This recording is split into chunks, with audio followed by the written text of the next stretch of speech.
Chapter 249. I'd like to hear your explanation. Hellion Vivian smiled. Hellion Jiaoer swallowed the words that were about to come out of her mouth. She looked at Hellion Vivian as if she was looking at a grim reaper who had just walked out of hell.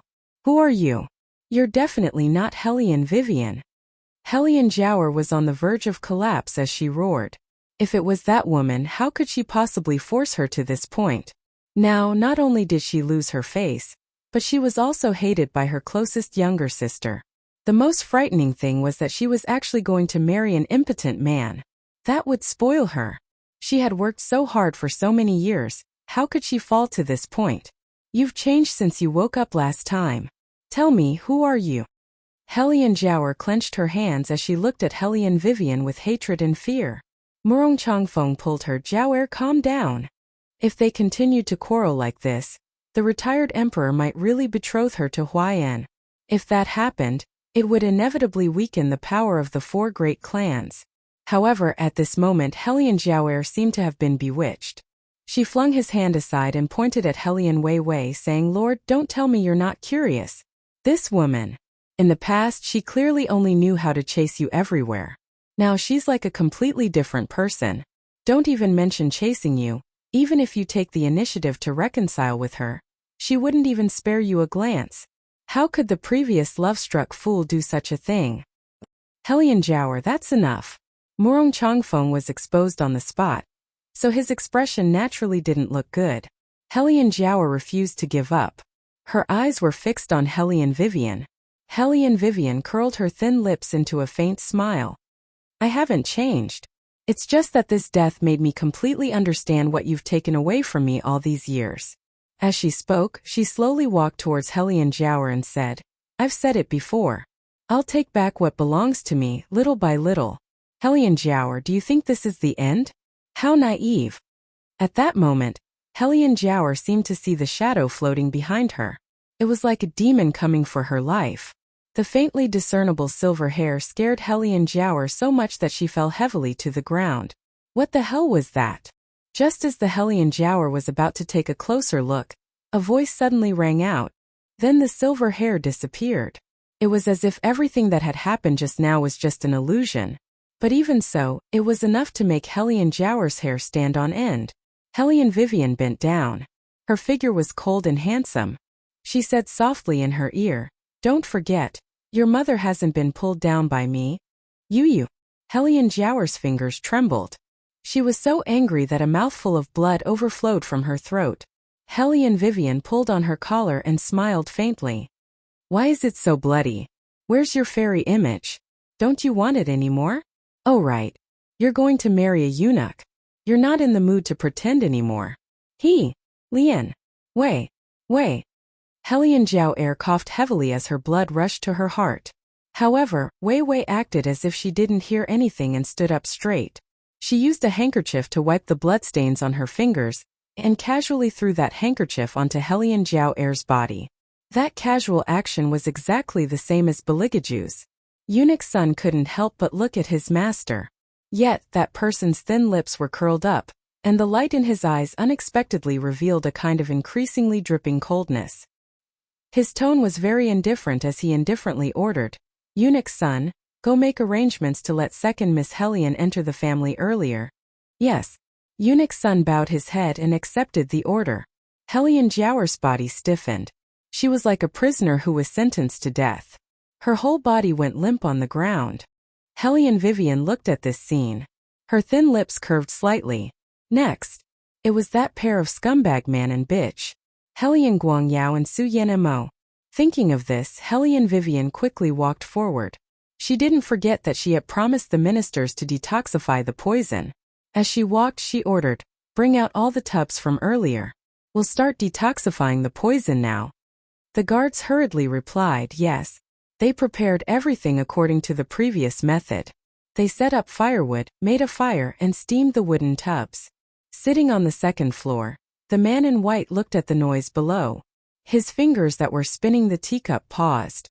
A trace of light flashed in his emotionless eyes. Master. The shadow landed and looked sideways at the window. The other party's actions are too fast. Their shadows have already begun to search the surrounding tea houses. We have to leave immediately. The man in white stood up and looked downstairs again. His eyes fell on Hellion Vivian. Go and check her information again. Find out when she started to change. Master, are you suspecting that she's not Hellion Vivian? The shadow raised an eyebrow. The man in white walked down the stairs, and the shadow fell on his face. Only his deep voice could be heard faintly.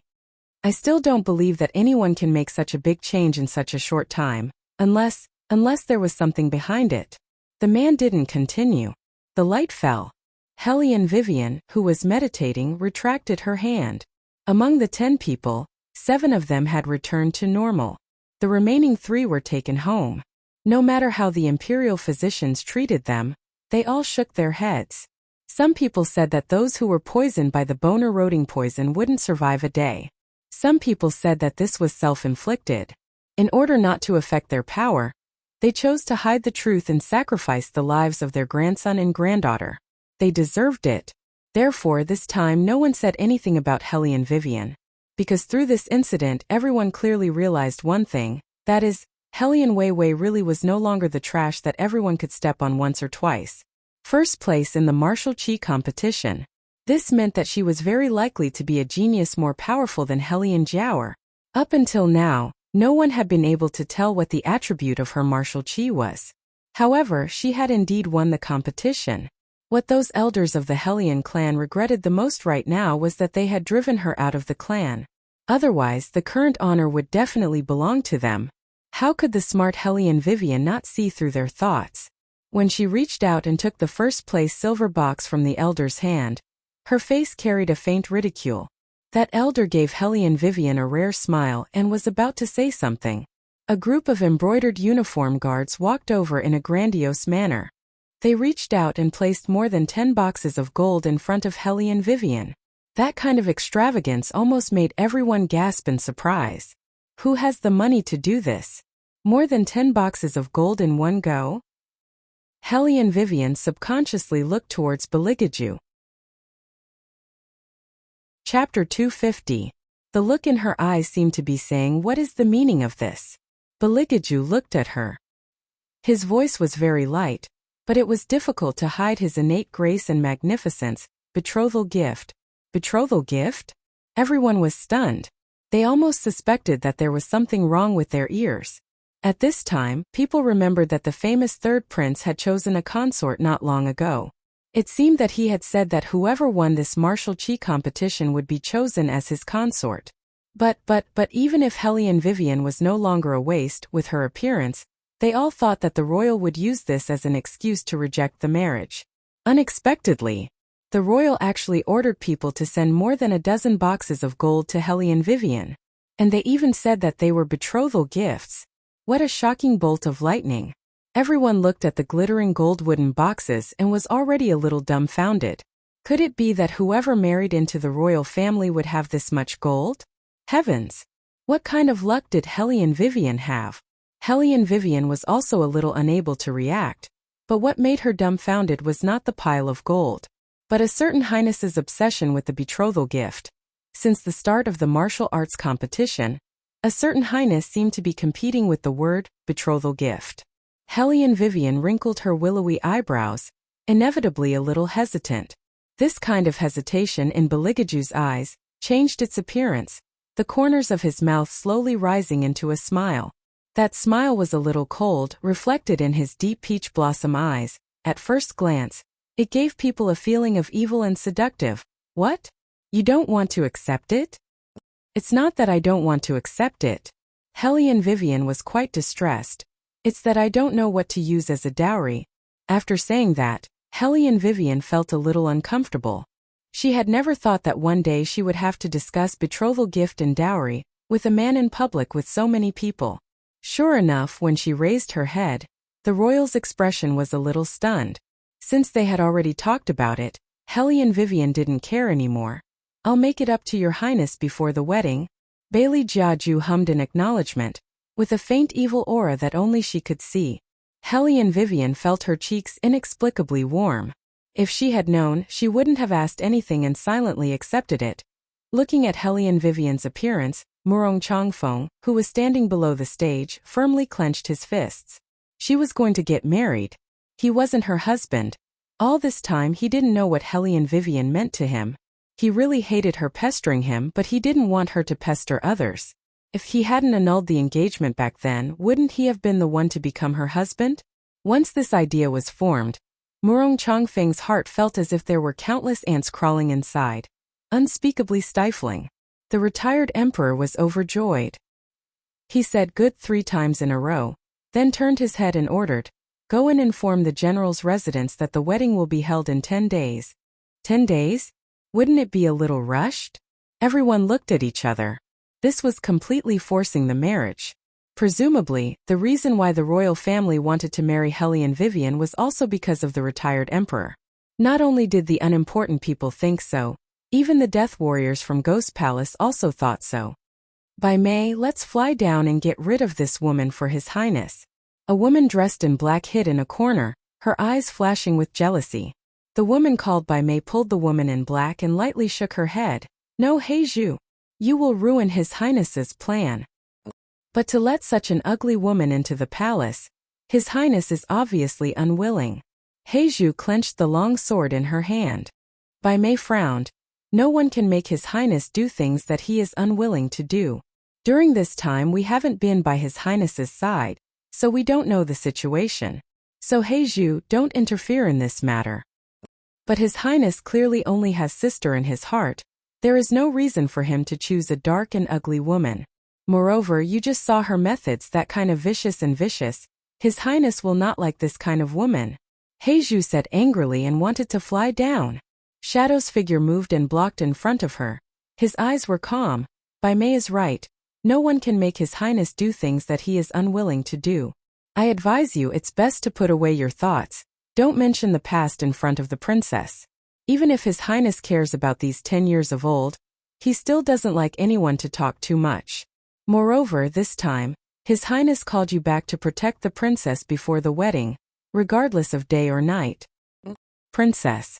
Heizhu sneered. She is not worthy of being a princess. After saying that, she turned around and walked away. That kind of contemptuous look made Shadow unable to help but to focus.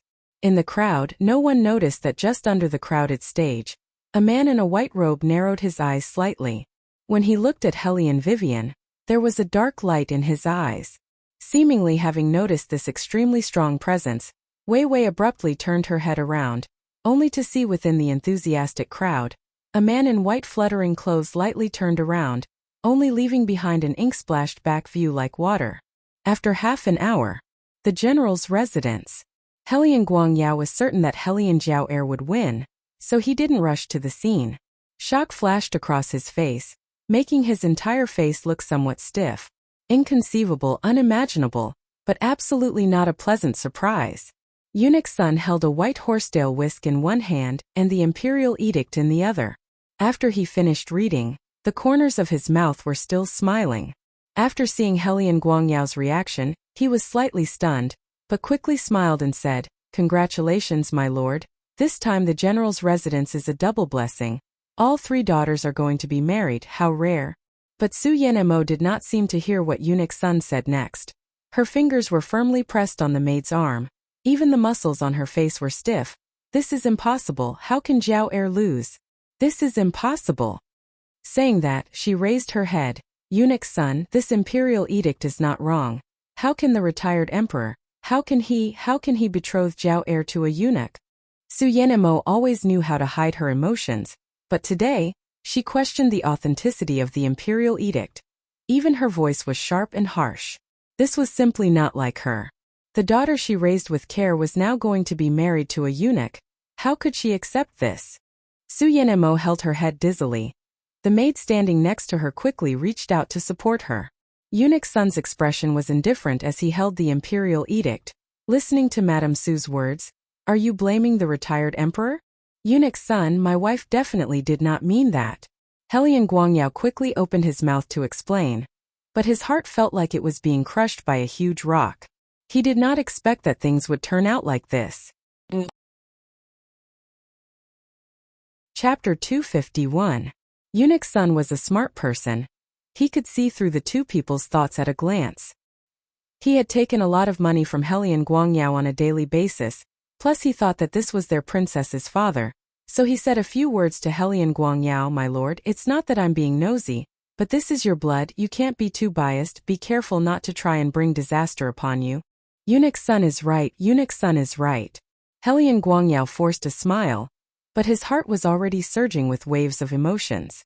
After Eunuch's son left, only then did Helian Guangyao fall heavily onto the wooden chair. Su Yanmo pushed the maid away fiercely.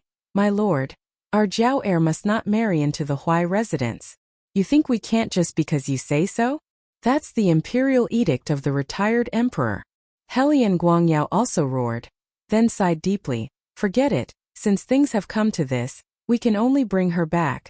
You want to bring that little bitch back? Su Yanmo gritted her teeth. My lord, you have to understand, if it wasn't for her, our Jiao heir would not have fallen to this point. Now you want to bring her back? Bang! Helian Guangyao slammed the teacup in his hand. Are you done? Do you think I want to bring her back?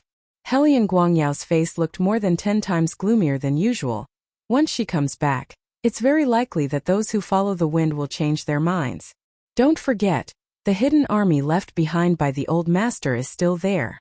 Before he died, he specifically told those people that if Helian Vivian can stay in the family until she is 16 years old, this hidden army will appear again and help her fight for the family's power. But what can I do now? Don't let her come back? She is now the champion of the martial chi competition, and is going to marry into the royal family. Not to mention those elders, even the ministers in the court will use this matter to bury me. The matter of me taking charge of the military will also be completely out of the question. As he spoke, Helian Guangyao calmed down and said, Go ask the Prime Minister if he can say anything about Jiao heir's marriage. These days you've been watching that girl. When did she get martial chi?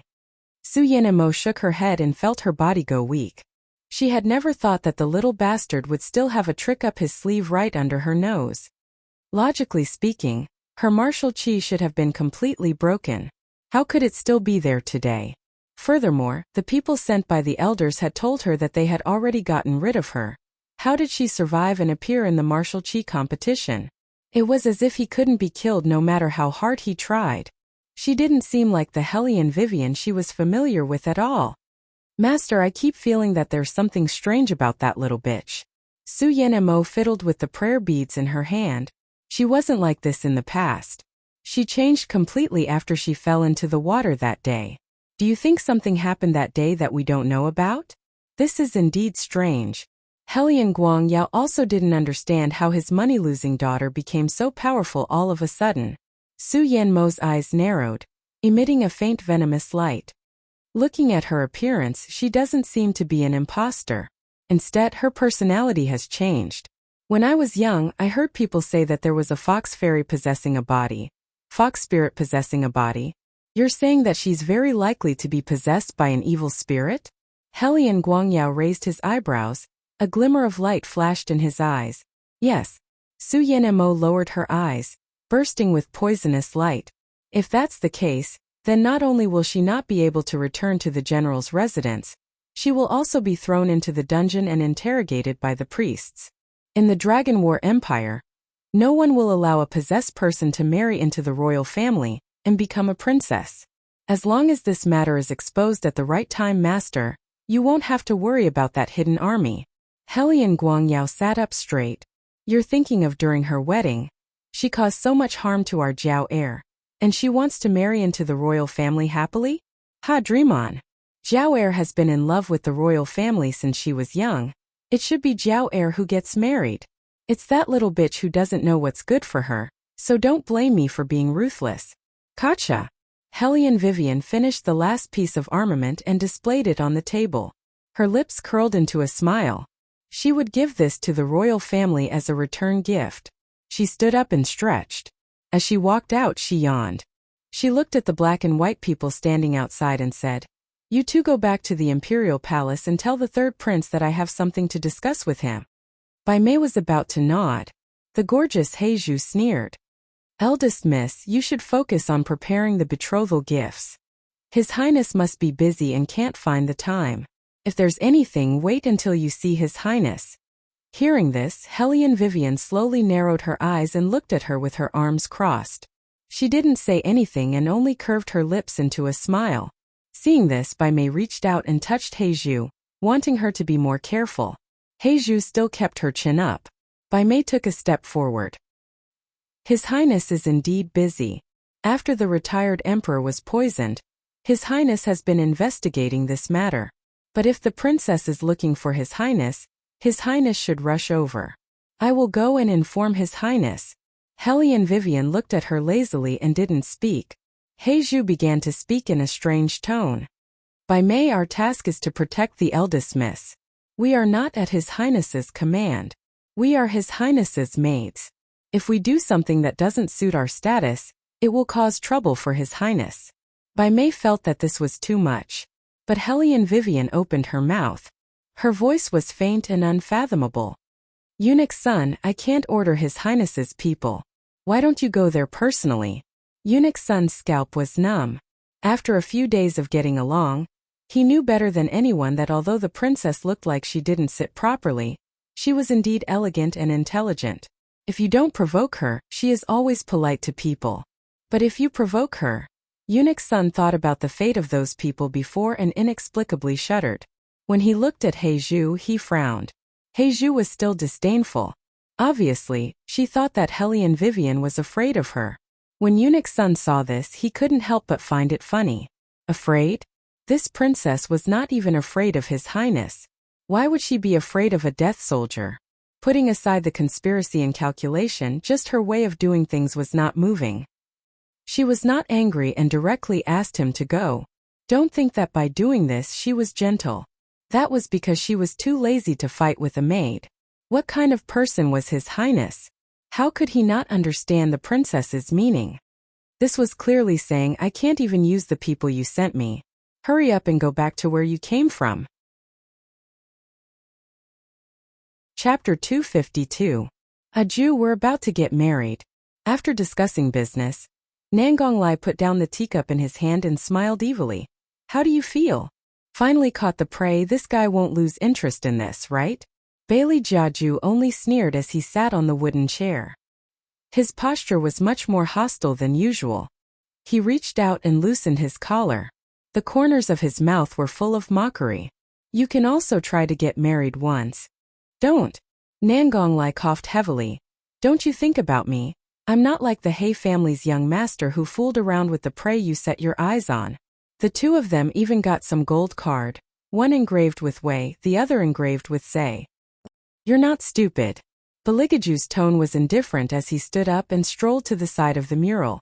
With a wave of his long sleeve, the mural slowly moved away from the middle, revealing the beautiful and luxurious cage bed inside. Beligaju laughed. Look again, you're not really going to put her on this on the day of the wedding, are you? Maybe. Beligaju lazily said. Nangonglai shook his head and laughed. That's right, this is the first time a woman can enter your eyes. It's not strange that you promoted her to a house pet. You can go. Beligaju moved his eyes from the cage bed and looked at Nangonglai. Don't dirty my place. Nangonglai was speechless. I'm telling you, Aju, you can't be like this. Think about it, if you wait until she marries and you still dislike her for being dirty, then you won't even have a wedding night. Hey, by the way, speaking of which, will you touch that woman? You should touch her. Last time you said that you were very interested in her. Bailey Jiaju no longer paid any attention to him. Instead, he shifted his gaze back to the cage bed.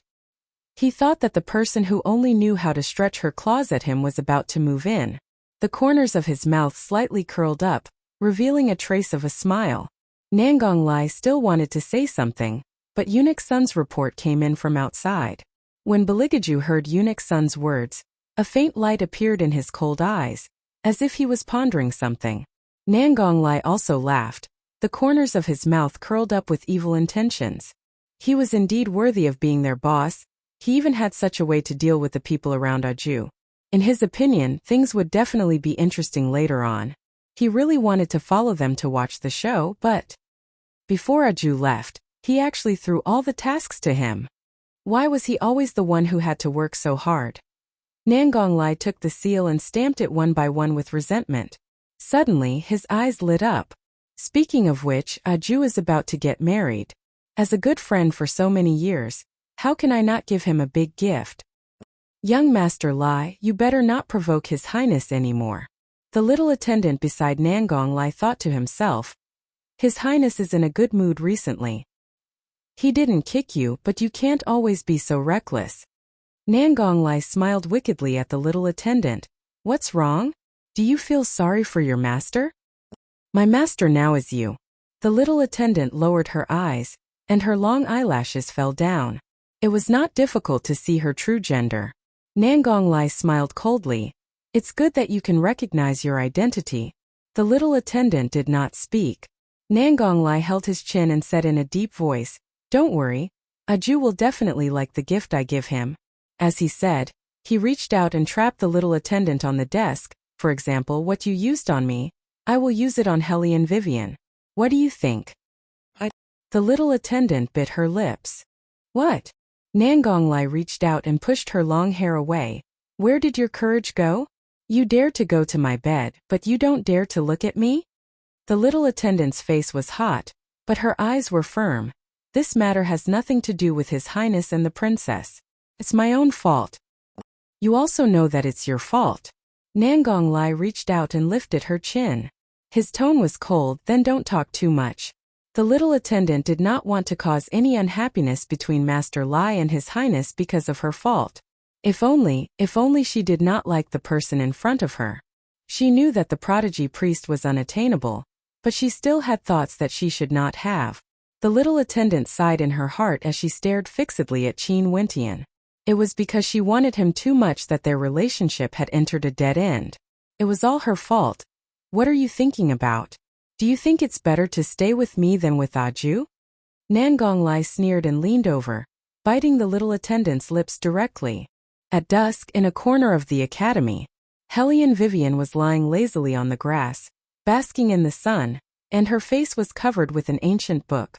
She realized that someone was coming over. She did not move. She was too lazy to get up, so she simply listened to the sound. Your Highness, why are you here? This is against the rules.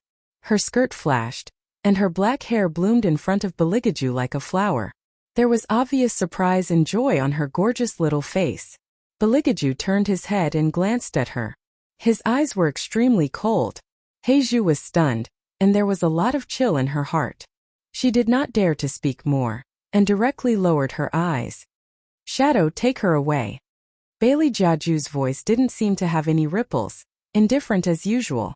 Heiju's expression was stiff in an instant, and she looked at Beligaju in disbelief. She did not expect that His Highness would punish her like this for such a woman.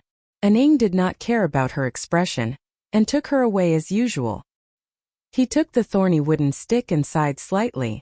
Heiju, since His Highness has agreed to choose the princess, no matter why he chose her, she must be treated with respect. It's you who broke the rules. Heiju gritted her teeth and endured the punishment of the stick. Her eyes were poisonous. She did not believe that when her sister came back, that ugly woman could still be the princess.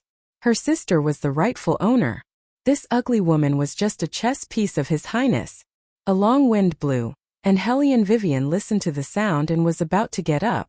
Unexpectedly, someone was lying next to her. The man's breath hit her in the face, with a noble sandalwood scent lingering in her nose. It smelled very good. Hellion Vivian opened her eyes and reached out to take the ancient book off her face. She looked sideways and saw those bewitching thin lips only a few centimeters away from her. Hellion Vivian's first reaction was, did His Highness's mysophobia get cured? Why are you looking at me like that? Didn't you send someone to find me, saying that you have something to discuss with me? Beligaju tilted his head. His long black hair and the way he curved his thin lips made her heart itch. Hellion Vivian thought, that's because I don't like the person you sent, so I wanted you to take her away. Who would have thought that you would come in person? Mini Theater Beligaju. If I didn't come in person, what would I do? Don't forget, this is our wedding night. Hellion Vivian. Didn't you say that you like men? Flips table. Chapter 253. Yes, there is something. Hellion Vivian sat up and put some distance between the two of them. But it's not a big deal. I just want to tell you that I have prepared the dowry. Beligaju raised the corner of his mouth playfully. Oh, it's not something valuable. I made it myself. Hellion Vivian directly handed the things over, thought for a while and said, how about I give you a few more silver cards of profound heaven? Beligaju looked at her coldly. Do you think I lack that kind of thing? Hellion Vivian thought about it and stopped talking. It was a little difficult to prepare a dowry for the royal. This person really didn't seem to lack anything. Ordinary things couldn't be taken out, so she had to do it herself. It seemed that she had to work hard to earn money in the future. Later on, she could be like a certain highness, throwing out a betrothal gift, and there was no way to get a dowry in return. 12 boxes of gold, it was indeed too much. Why isn't your name engraved on it? Beligaju played with the little thing in his hand and said lazily. Hellion Vivian heard for the first time that her name was engraved on the dowry. She wondered. This is made of metal, how do you engrave it? The gold cards of profound heaven are also made of metal, but your name is engraved on it. Hellion Vivian intuitively felt Beligaju's smile turn cold. She didn't understand why. Then give me the thing, I'll engrave it. Hellion Vivian reached out and wanted to take the thing back. Beligaju glanced at her. What is given to me is mine. On the day of the wedding, I'll let you engrave it when you have the chance. On the day of the wedding, let her engrave it? This was definitely an excuse for the royal to escape from the wedding night. Hellion Vivian smiled, she understood.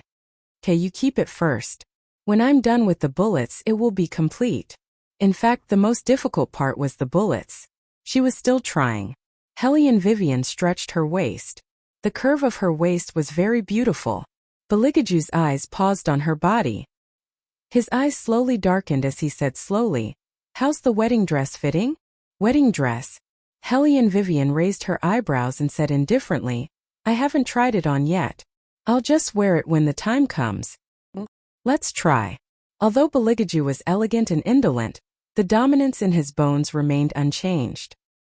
He turned his head and ordered, bring the princess's wedding dress over. Yes. When the wedding dress was presented, Hellion Vivian found out that the royal family's betrothal gift included a set of wedding dress with dark embroidery patterns. The craftsmanship of the wedding dress was very exquisite. The extremely luxurious long dress was embroidered with large roses. The cuffs were outlined with gold. It was different from other wedding dresses. It was more extraordinary. When Hellion Vivian saw the wedding dress, she muttered to herself, so this is the legendary feeling of having a sugar daddy. She estimated that this wedding dress alone could buy an entire city. Wipe the thing on your face. Hellion Vivian looked at the white handkerchief that the royal family threw over. She wiped her face and her hands before she picked up the wedding dress. Under the white birch tree there were only the two of them.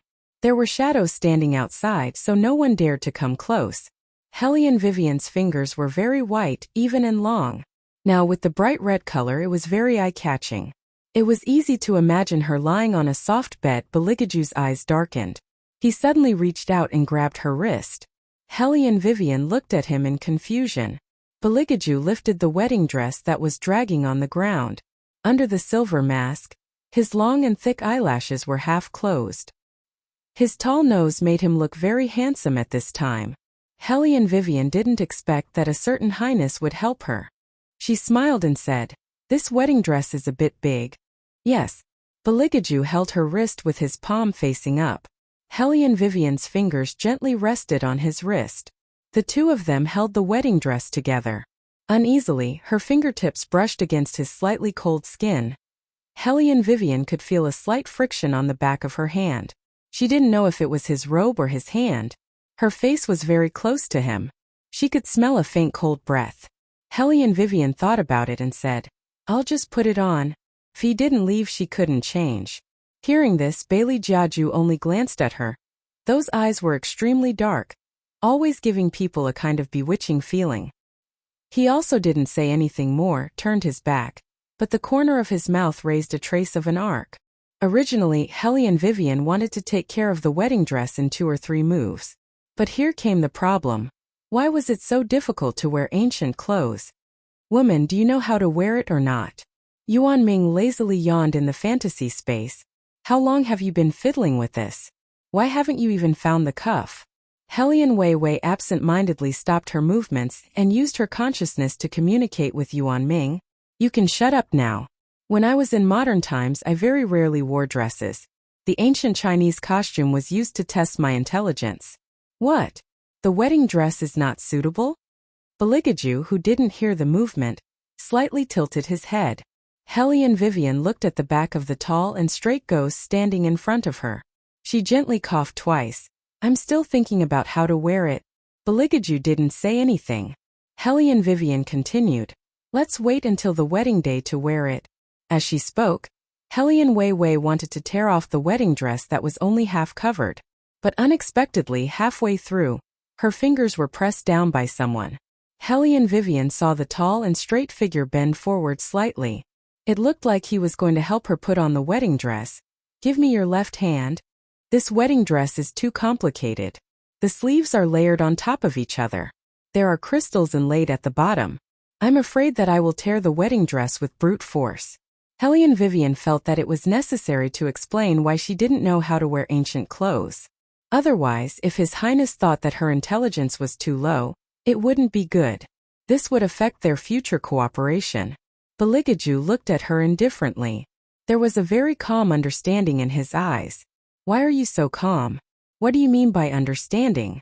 Helian Vivian cursed in her heart. But she didn't know how stunning she was at this moment.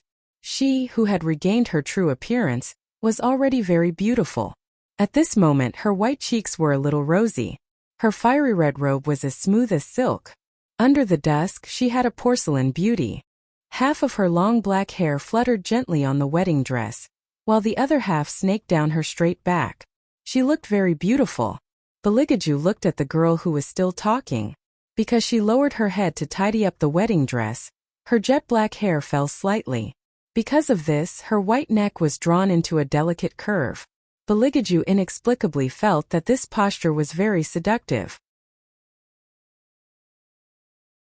Chapter 254. Close your eyes. The man's indifferent and noble voice sounded in her ear. Helian Vivian thought he was going to do something and raised her head. Beligaju lowered his eyes and reached out to cover half of her face with the silk wedding dress. Then, he looked at Helian Weiwei's long eyelashes, as well as the mole under her eyelashes, and smiled gently at her. What was that? Helian Vivian blinked her eyes in confusion. That moment, Beligaju suddenly leaned over and kissed Helian Vivian's lips through the wedding dress. Helian Vivian's entire body froze. Her nose was filled with the unique softness of silk, but through the silk, along with Beligaju's inhalation and exhalation, there was indeed Beligaju's personal cold breath. She looked at the other party's excessively beautiful eyes and suddenly had the illusion that her thoughts were stagnant. What the hell was this? Adapt in advance. After Beligaju finished kissing, he stood up straight. His expression was calm, as if he wasn't the one who had just kissed her. However, no one knew that at that moment, what he wanted to do was more than just kiss her. Helian Vivian chuckled. I'll have to trouble your highness to tell me when you're adapting in advance in the future, so that I can give you something thicker to isolate you. How many germs did she have on her body that he still had to kiss her through the wedding dress? But this was also very safe. Once again, it proved that their previous cooperation was indeed perfect. Helian Weiwei smiled craftily. How could she have known that His Highness's preference was precisely this type of thing? It wasn't because he was obsessed with cleanliness. Even adapting in advance was merely an excuse. It was precisely because he was clear about her temperament that he didn't act rashly and alert her, especially when they were about to get married night Murong Manor. In this martial chi competition, the retired emperor cut off half of the lines that we had previously buried. If it weren't for the help of that unscrupulous bastard, we wouldn't be so passive. Father, that servant girl, it's time for her to come out. The person who said this was none other than the current empress. King Murong's eyes darkened. Now is not the time. Does father mean that Bengong should continue to wait? The empress's long nails dug into the white handkerchief. If we wait any longer, that vile spawn will really get married. At that time, in less than a year, the retired emperor will let the emperor pass the throne to that vile spawn. Murong Wang looked at her and said meaningfully, That's why we have to wait until he gets married. In the past, that Hellion Vivian was just a good-for-nothing. Looking at the current situation, she is not someone to be trifled with. Would she allow someone to enter? Based on her looks, even if she was in the limelight now, she would still feel inferior in her heart. In addition, the third prince was not willing to marry her in the first place. He was only doing this to appease the retired emperor. Right now, those two people seem to have nothing to do with each other. For the time being, they can coexist peacefully. Even the third prince is a little interested in her. At that time, when that servant girl appears, the third prince will definitely feel that she is an eyesore. The first thing he will do is to kick her out and find another first consort. A woman's jealousy is the most frightening. In order to stay, Hellion Vivian will definitely do anything. At that time we will also have a chance. Servant girl? What servant girl? Murong Changfeng frowned. Father, you're saying that the reason the imperial family is marrying Hellion Vivian now is because of that servant girl? King Murong smiled shrewdly. Changfeng, you are still young. This matter can only be seen by us, the older generation of officials.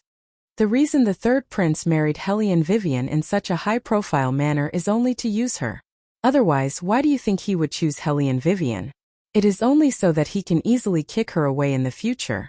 Murong Changfeng already couldn't hear clearly what his father was saying. His heart only sank. Perhaps to Hellion Vivian he was a bastard. But the third prince was also a bastard. Moreover, the third prince didn't understand her. That person absolutely wouldn't allow her husband to have an unclear relationship with another woman. If that kind of thing happened, she would leave very decisively. Just like how she didn't give him any face at all. The third prince's big wedding was approaching. This also meant that the court would become very turbulent during this period of time. There were many people who didn't want this big wedding to be completed. And there were also countless people who specially came for this big wedding. Thus, Hellion Vivian had just put the wedding dress back and restored her usual makeup. Just then she saw a little bald head walking over from a distance. In his hand was a wooden stick, looking at her seriously. Hellion Vivian raised her eyebrows and was just about to ask something. Little seventh prince opened his mouth and said a few words like a tiger. Hello, imperial sister-in-law. Imperial sister-in-law? Hellion Wei was a little shocked by the way he addressed her. The little one looked up like a little adult. Where is my third brother? That cool and arrogant look made Hellion Vivian just want to hug him and rub his head. Looking for me? Beligaju walked out from inside. He glanced at Hellion Vivian's eyes and then glanced at the little bald head. The little one didn't understand what his third brother meant. With a fierce face, he put the wooden stick on the ground. Someone wants to fight with my third brother. He is now at the dean's. I know. Bailey Jiaju's voice was faint as he responded. He walked forward a few steps, then turned his head and said, "Let someone carry you. With your short legs you walk too slowly." The little seventh prince stared blankly at his short and thick legs. His little mouth twitched in puzzlement. His legs were indeed short, but he wasn't slow at all. He knew Qinggong okay. Moreover, when he was 4 years old, his third brother held an ancient book and supported his chin. He told him in a lazy voice that as a man, he couldn't always be carried. So at that time he walked behind his third brother like this. Why did his third brother suddenly want someone to carry him now? Puzzled, little seventh prince and Bailey Jiaju exchanged glances, only to see that his gaze had fallen upon Hellion Wei. He immediately understood what his third brother meant. He ran in front of Hellion Vivian and stretched out his little hand. His face was still a little shy. After all, men and women shouldn't be so close. Imperial sister-in-law, can you carry me for a while? Of course. Hellion Vivian couldn't ask for more. She bent down and picked the little one up. She smiled faintly. You can come to me to carry you in the future. Hearing this, the little seventh prince felt deeply distressed. Now his manly image was gone. Why did he have to have a third brother who knew how to cater to his interests? But, imperial sister-in-law, don't you like that young Master Murong? Little seventh prince felt that he had to clarify this point. Otherwise, his third brother would be abandoned and in a bad mood and make him dance again. Chapter 255. Hellion Vivian did not expect the little one to ask her this question. She was stunned. When she looked up, she found that His Highness was looking at her with deep eyes, as if he was also waiting for her answer. I was blind at that time. Everyone in the capital knew that she had pursued Murong Chongfeng. It would be too fake to say that she had never liked him. The little one raised his eyebrows. Then do you want to do it now? Beligaju's fingers paused in the middle of tidying his clothes. Now. Hellion Vivian blew on the little one's eyes. Why don't you ask your third brother who he likes now? The little one choked. He looked left and right with his big eyes. You're not talking? Hellion Vivian smiled and leaned close to the little one's ear. I'll tell you a secret. I'm more difficult to deal with than your third brother, so don't gossip about me. Also, I have a bag of spiced beef in my room. I'll give it to you later. The little one's eyes lit up. He leaned in her arms and said, Yes, yes. Then he asked, Sister-in-law, can you cook? Yes. Hellion Vivian walked forward and answered the little one's questions. It was obvious that she liked the little seventh prince very much. The little one thought for a while and said, Then don't marry third brother. Marry me. Hellion Vivian was speechless. I think you want to dance naked again. Beligaju took the little bald head out of Hellion Vivian's arms with one hand as if he was leading a kitten. He let the little one's two short legs dangle in the air. His voice was cold. The little bald head clenched his fist. Third brother, you can't always treat me like this. It will affect the prestige of the royal family. The dean said that I can't always dance naked. I'll be laughed at when I grow up. You're the one being laughed at, not me. Beligaju said slowly and reached out his hand. The little one shielded his butt and said with a pair of round eyes, I was wrong. What's wrong? Beligaju stopped. The little one snorted. I shouldn't have listened to lie. Women are like clothes and brothers are like hands and feet. It's all a lie. Hellion Vivian looked at the adult and child in front of her and laughed. The man and the little one turned around at the same time and looked at her from the side. The way they raised the corners of their lips was very similar. You guys continue. Hellion Vivian coughed softly. Not far away, a beautiful young man walked over with a murderous aura. His face was even more exquisite than a woman's. Imperial brother, I've been waiting for you. If I don't beat you until you're looking for your teeth on the ground and wash away my previous humiliation, I'll write my name backwards. Beligaju looked at him slowly and said in an indifferent tone, Then you can write it in reverse. The obvious perfunctory reply made the beautiful young man jump up in anger. Imperial brother, don't be so stubborn. This time, in order to defeat you, I've accepted a treasure. You'll know how powerful I am in a moment.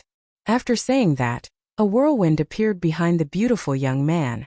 In the rolling black waves, a silver wolf appeared in the air and pounced towards Beligaju. The beautiful young man laughed.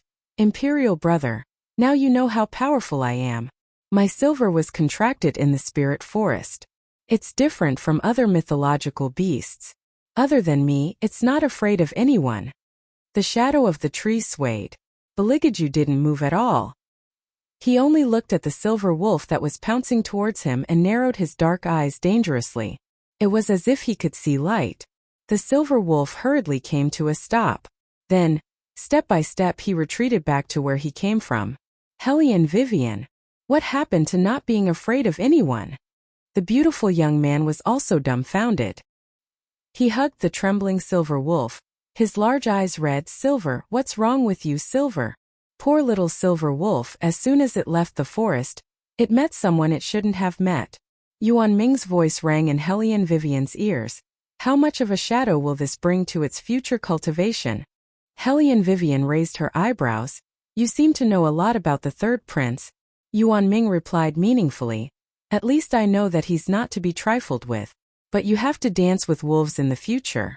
Woman, aren't you afraid that something will happen when the time comes? What can happen? Hellion Vivian didn't care at all. He doesn't like women. Is that so? Yuan Ming's thin lips curved up evilly. The beautiful young man was still hugging the silver wolf's neck and growling, Beligaju, just you wait. Bailey Jiaju sized him up and said slowly, What are you waiting for? Wait for you to grow taller?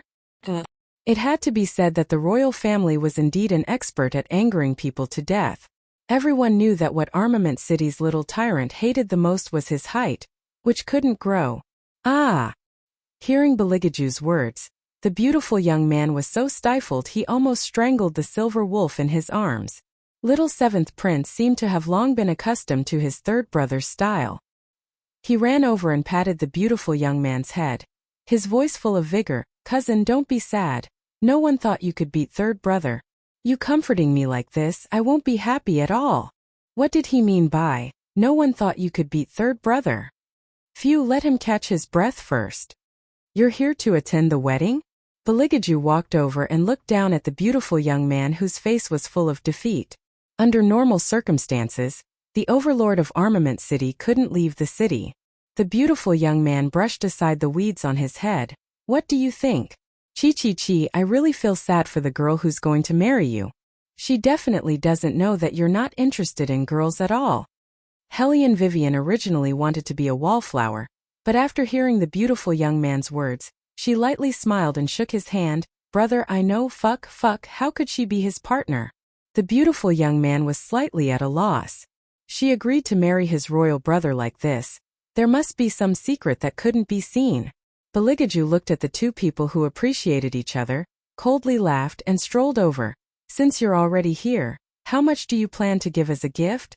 The beautiful young man was shocked. Did he say he wanted to give as a gift? The main reason he came this time was to mock his royal brother for being forced into a marriage, okay? Have you ever seen an expert come for revenge and give a gift to the head of his sworn enemy? Could it be that his royal brother had already forgotten how he made him swallow the foot-binding cloth last time? "You still want a gift?" Humph. "No." "Oh." Beligaju slightly raised his eyebrows. "I see that the clothes you're wearing aren't bad." "That's right. I used the best golden silk to make this. It's warm in the winter and cool in the summer, and it can even defend against magical beasts." Speaking of his clothes, the beautiful young man was very proud to show off. However, Beligaju's following words made the smile at the corner of his mouth fiercely stiffen. "Chilin, strip him naked and use his clothes as a gift." Chapter 256. What the fuck? What did he just hear? The beautiful young man looked at the red-haired man who gradually appeared. It was too late for him to grab the silver wolf and run.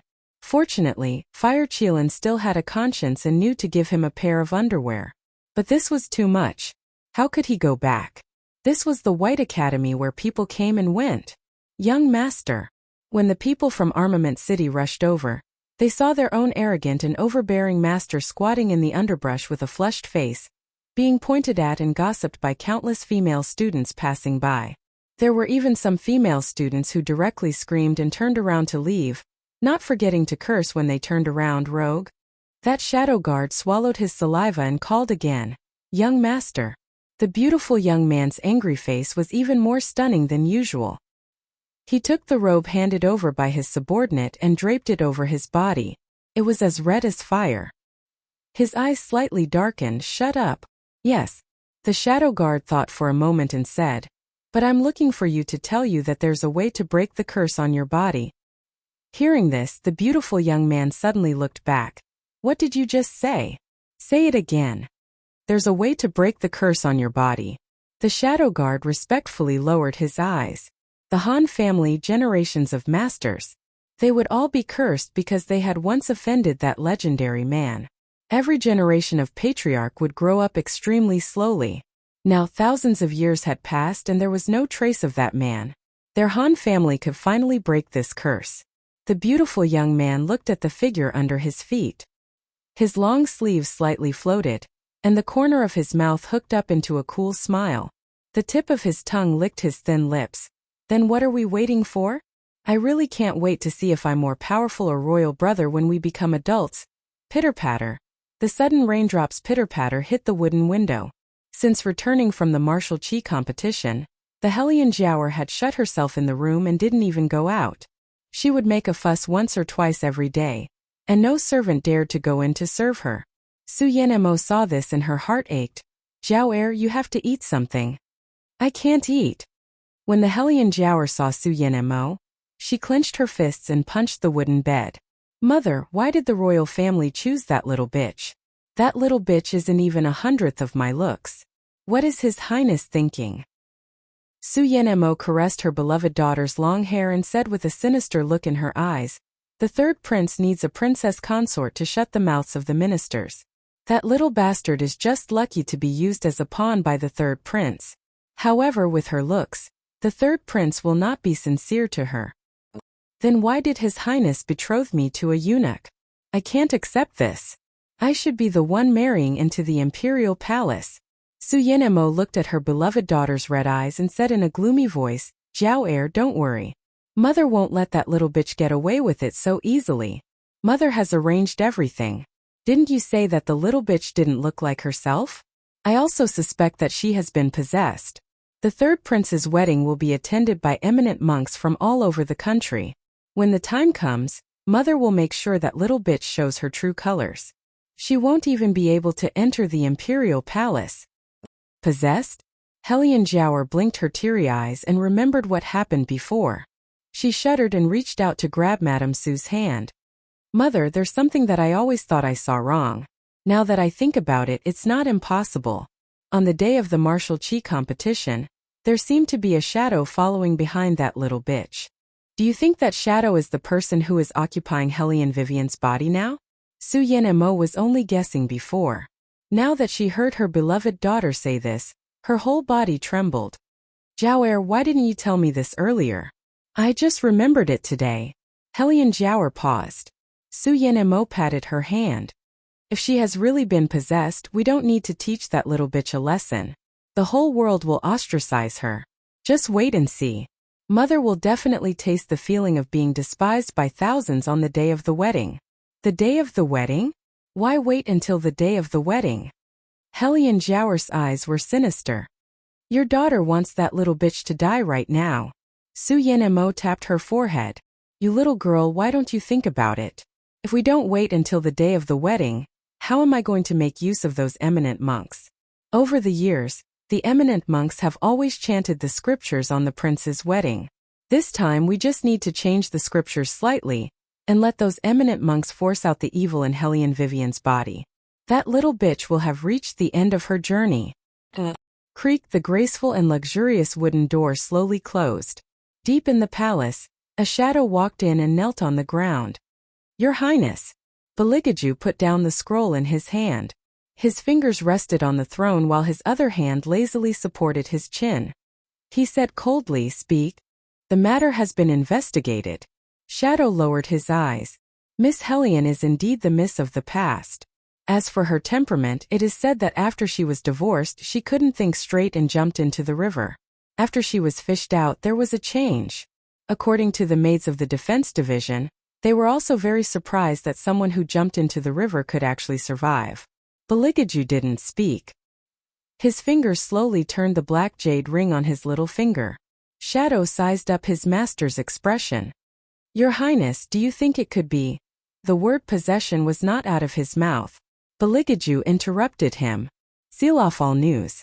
I don't want anyone to know about this matter, including the retired emperor." "Yes." Shadow lowered his head, but he was faintly uneasy. Beligaju raised his eyes. "Go investigate again. Find out who is paying attention to this matter. After you find out, directly cut off their source." This subordinate obeys. Shadow retreated, but his eyebrows were wrinkled. What did His Highness mean? Did he want to conceal this matter for the miss? But the imperial family couldn't allow someone to be possessed, let alone marry into the imperial palace. His Highness, what was he thinking, Walala? A cool breeze blew. Helian Vivian sat on the edge of the bronze mirror, her eyes shining. These days she clearly felt that someone was investigating her. Even profound heavens had people mixed in. This made Helian Vivian have a strong premonition that someone was beginning to suspect her. However, Helian Vivian had always been that kind of person. She didn't cause trouble, but when trouble came, she wasn't afraid of trouble. It's just that in the Dragon War Empire, there was no leeway to deal with possession. The imperial family was extremely disgusted with this kind of person. They would always treat people as monsters. Helian Vivian found it hard to imagine. If she told His Highness that she was an arms tycoon from a few thousand years in the future, would His Highness directly enforce justice on behalf of the heavens and punish her? Chapter 257. No, with His Highness's temperament, he would not stain his hands with blood. Perhaps he would hand her over to the country or something. Ha ha ha. Woman, what are you doing? Yuan Ming looked at Hellion Vivian puzzledly. It was just a wedding. Did she have to carry a dagger all over her body? Hellion Vivian smiled. Of course, it's self-defense. With your current level of martial qi, who are you afraid of hurting you? Yuan Ming raised his eyebrows. Hellion Vivian lazily picked up the teacup and took a sip. I'm not afraid, I'll just stab whoever dares to stab me. You're saying that someone will cause trouble for the wedding? Yuan Ming smirked. Then he really has eyes but can't see. Hellion Vivian smiled playfully. Wasn't he blind? Checking her like this, did he think that he wouldn't notice? It was just that she was not sure what Su Yanemo wanted to do with her. But, Yuan Ming narrowed his eyes. Woman, you better be careful. If people find out that you chose to be a demon cultivator, you will definitely be expelled from the Dragon War Empire. At that time, it will be difficult for you to take back the Hellion family. I know. Hellion Vivian smiled. So, I've thought of a way out in advance. This is the way out that you were talking about? Yuan Ming looked at young Master He, whom he had not seen for a long time and was about to jump over the wall. He really did not understand what logic this was. Hellion Vivian ignored Yuan Ming and looked at He. What I asked you to do, how is it going? Of course it's done. He smiled and patted the fallen leaves on his shoulder. But what's the matter with you? Don't you want to stay in the palace after marrying the third prince? Hellion Wei smiled. Even if I don't want to stay, I still have to stay for more than a month. It's just that after more than a month, my matters will be more or less settled. I really have no interest in staying in an imperial palace that eats people without spitting out the bones. Will the third prince allow you to do this?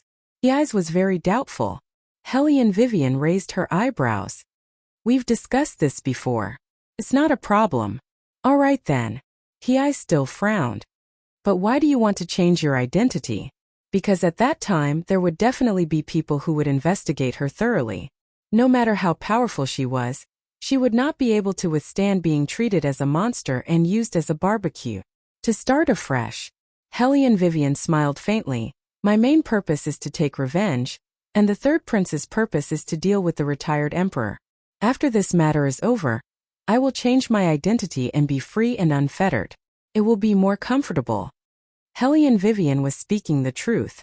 She didn't plan to stay in the palace forever. It wasn't as interesting as building a machine gun squad. However, she couldn't overdo it. Otherwise, people would be able to tell that she wasn't a flaw of this world. Before she could avenge her family, she had to take root in the imperial palace.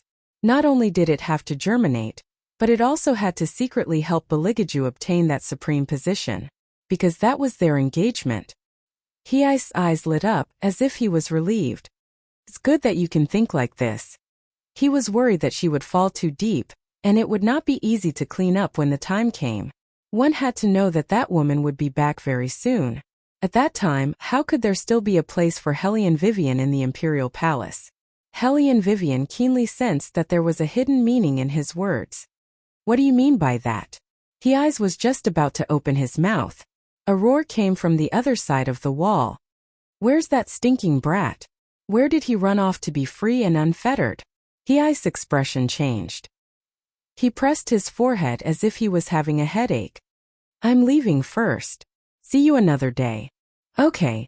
Hellion Vivian held back her laughter. It was rare to see the overbearing second young master suffer like this. That scene was really too good. Thinking about it, just as she was about to turn around, she heard footsteps behind her. The sound of footsteps on the snow was very obvious. She didn't know if it was because of the strong aura of the person who came, but the night wind blew a little stronger. The coldness was like little snakes drilling into people's collars, freezing their bones. Hellion Vivian couldn't help but shiver. She looked back and saw Beligaju standing at the entrance of the alley. His long robe and cape fluttered in the wind. In the black velvety night, the moonlight shone down from above, casting his shadow on the ground. It was like a cage, as if it was an old piece of clothing taken out from last year, with the surface covered in plush. He looked at her. His eyes were cold and noble, like a vampire prince who had walked out of a manga. The side of his face with a silver mask was like broken ice, exquisite and perfect. Hellion Vivian's fingers were a little stiff, especially under that ice-like gaze. She believed that if it was another person they would definitely feel cold all over. Only, she wasn't sure how much of what they just said. His Highness heard Bailey Jiaju opened his mouth. His tone was as indifferent as an ice stream, but he instructed Shadow at his side, "Go tell Elder Hay. Just say that Imperial Grandfather is preparing to bestow a marriage to the Nayland family's 7th Mississippi. Ask Elder Hay if he has any candidates to recommend?" Yes. Shadow accepted the order and left. Hellion Vivian heard this and wrinkled her eyebrows. Bestow a marriage for Nayland family's 7th miss? Was this the rhythm of forcing Zay to his death? That childhood sweetheart of his seemed to be ranked 7th in the Nayland family. "I thought that at this time, you should be in your boudoir waiting to be married, and not appear under the Hay family's wall." That deep, steady, and slightly magnetic voice sounded again. It was like golden sand slowly sliding past the side of her ear, with the texture of cold metal. When Hellion Vivian heard this, she didn't know where to start. "You came out so late. Have you ever thought that I would look for you everywhere because I didn't see you at the academy?" This time his background was a lush forest. It was late at night, and the green and black paint mixed together, giving off a gloomy smell. This man should be a natural negotiation expert. His methods were definitely not the same as his flawless handsome figure. Don't look at his languid, elegant, and indifferent appearance. The more this kind of person was, the more unusual their methods were. For example, right now, Hellion Vivian actually had a feeling that she did something wrong. Speaking of which, she really shouldn't have run out 3 days before the wedding. However, didn't this also mean that the other party didn't hear the conversation between her and Zay just now? Baligaju looked at her.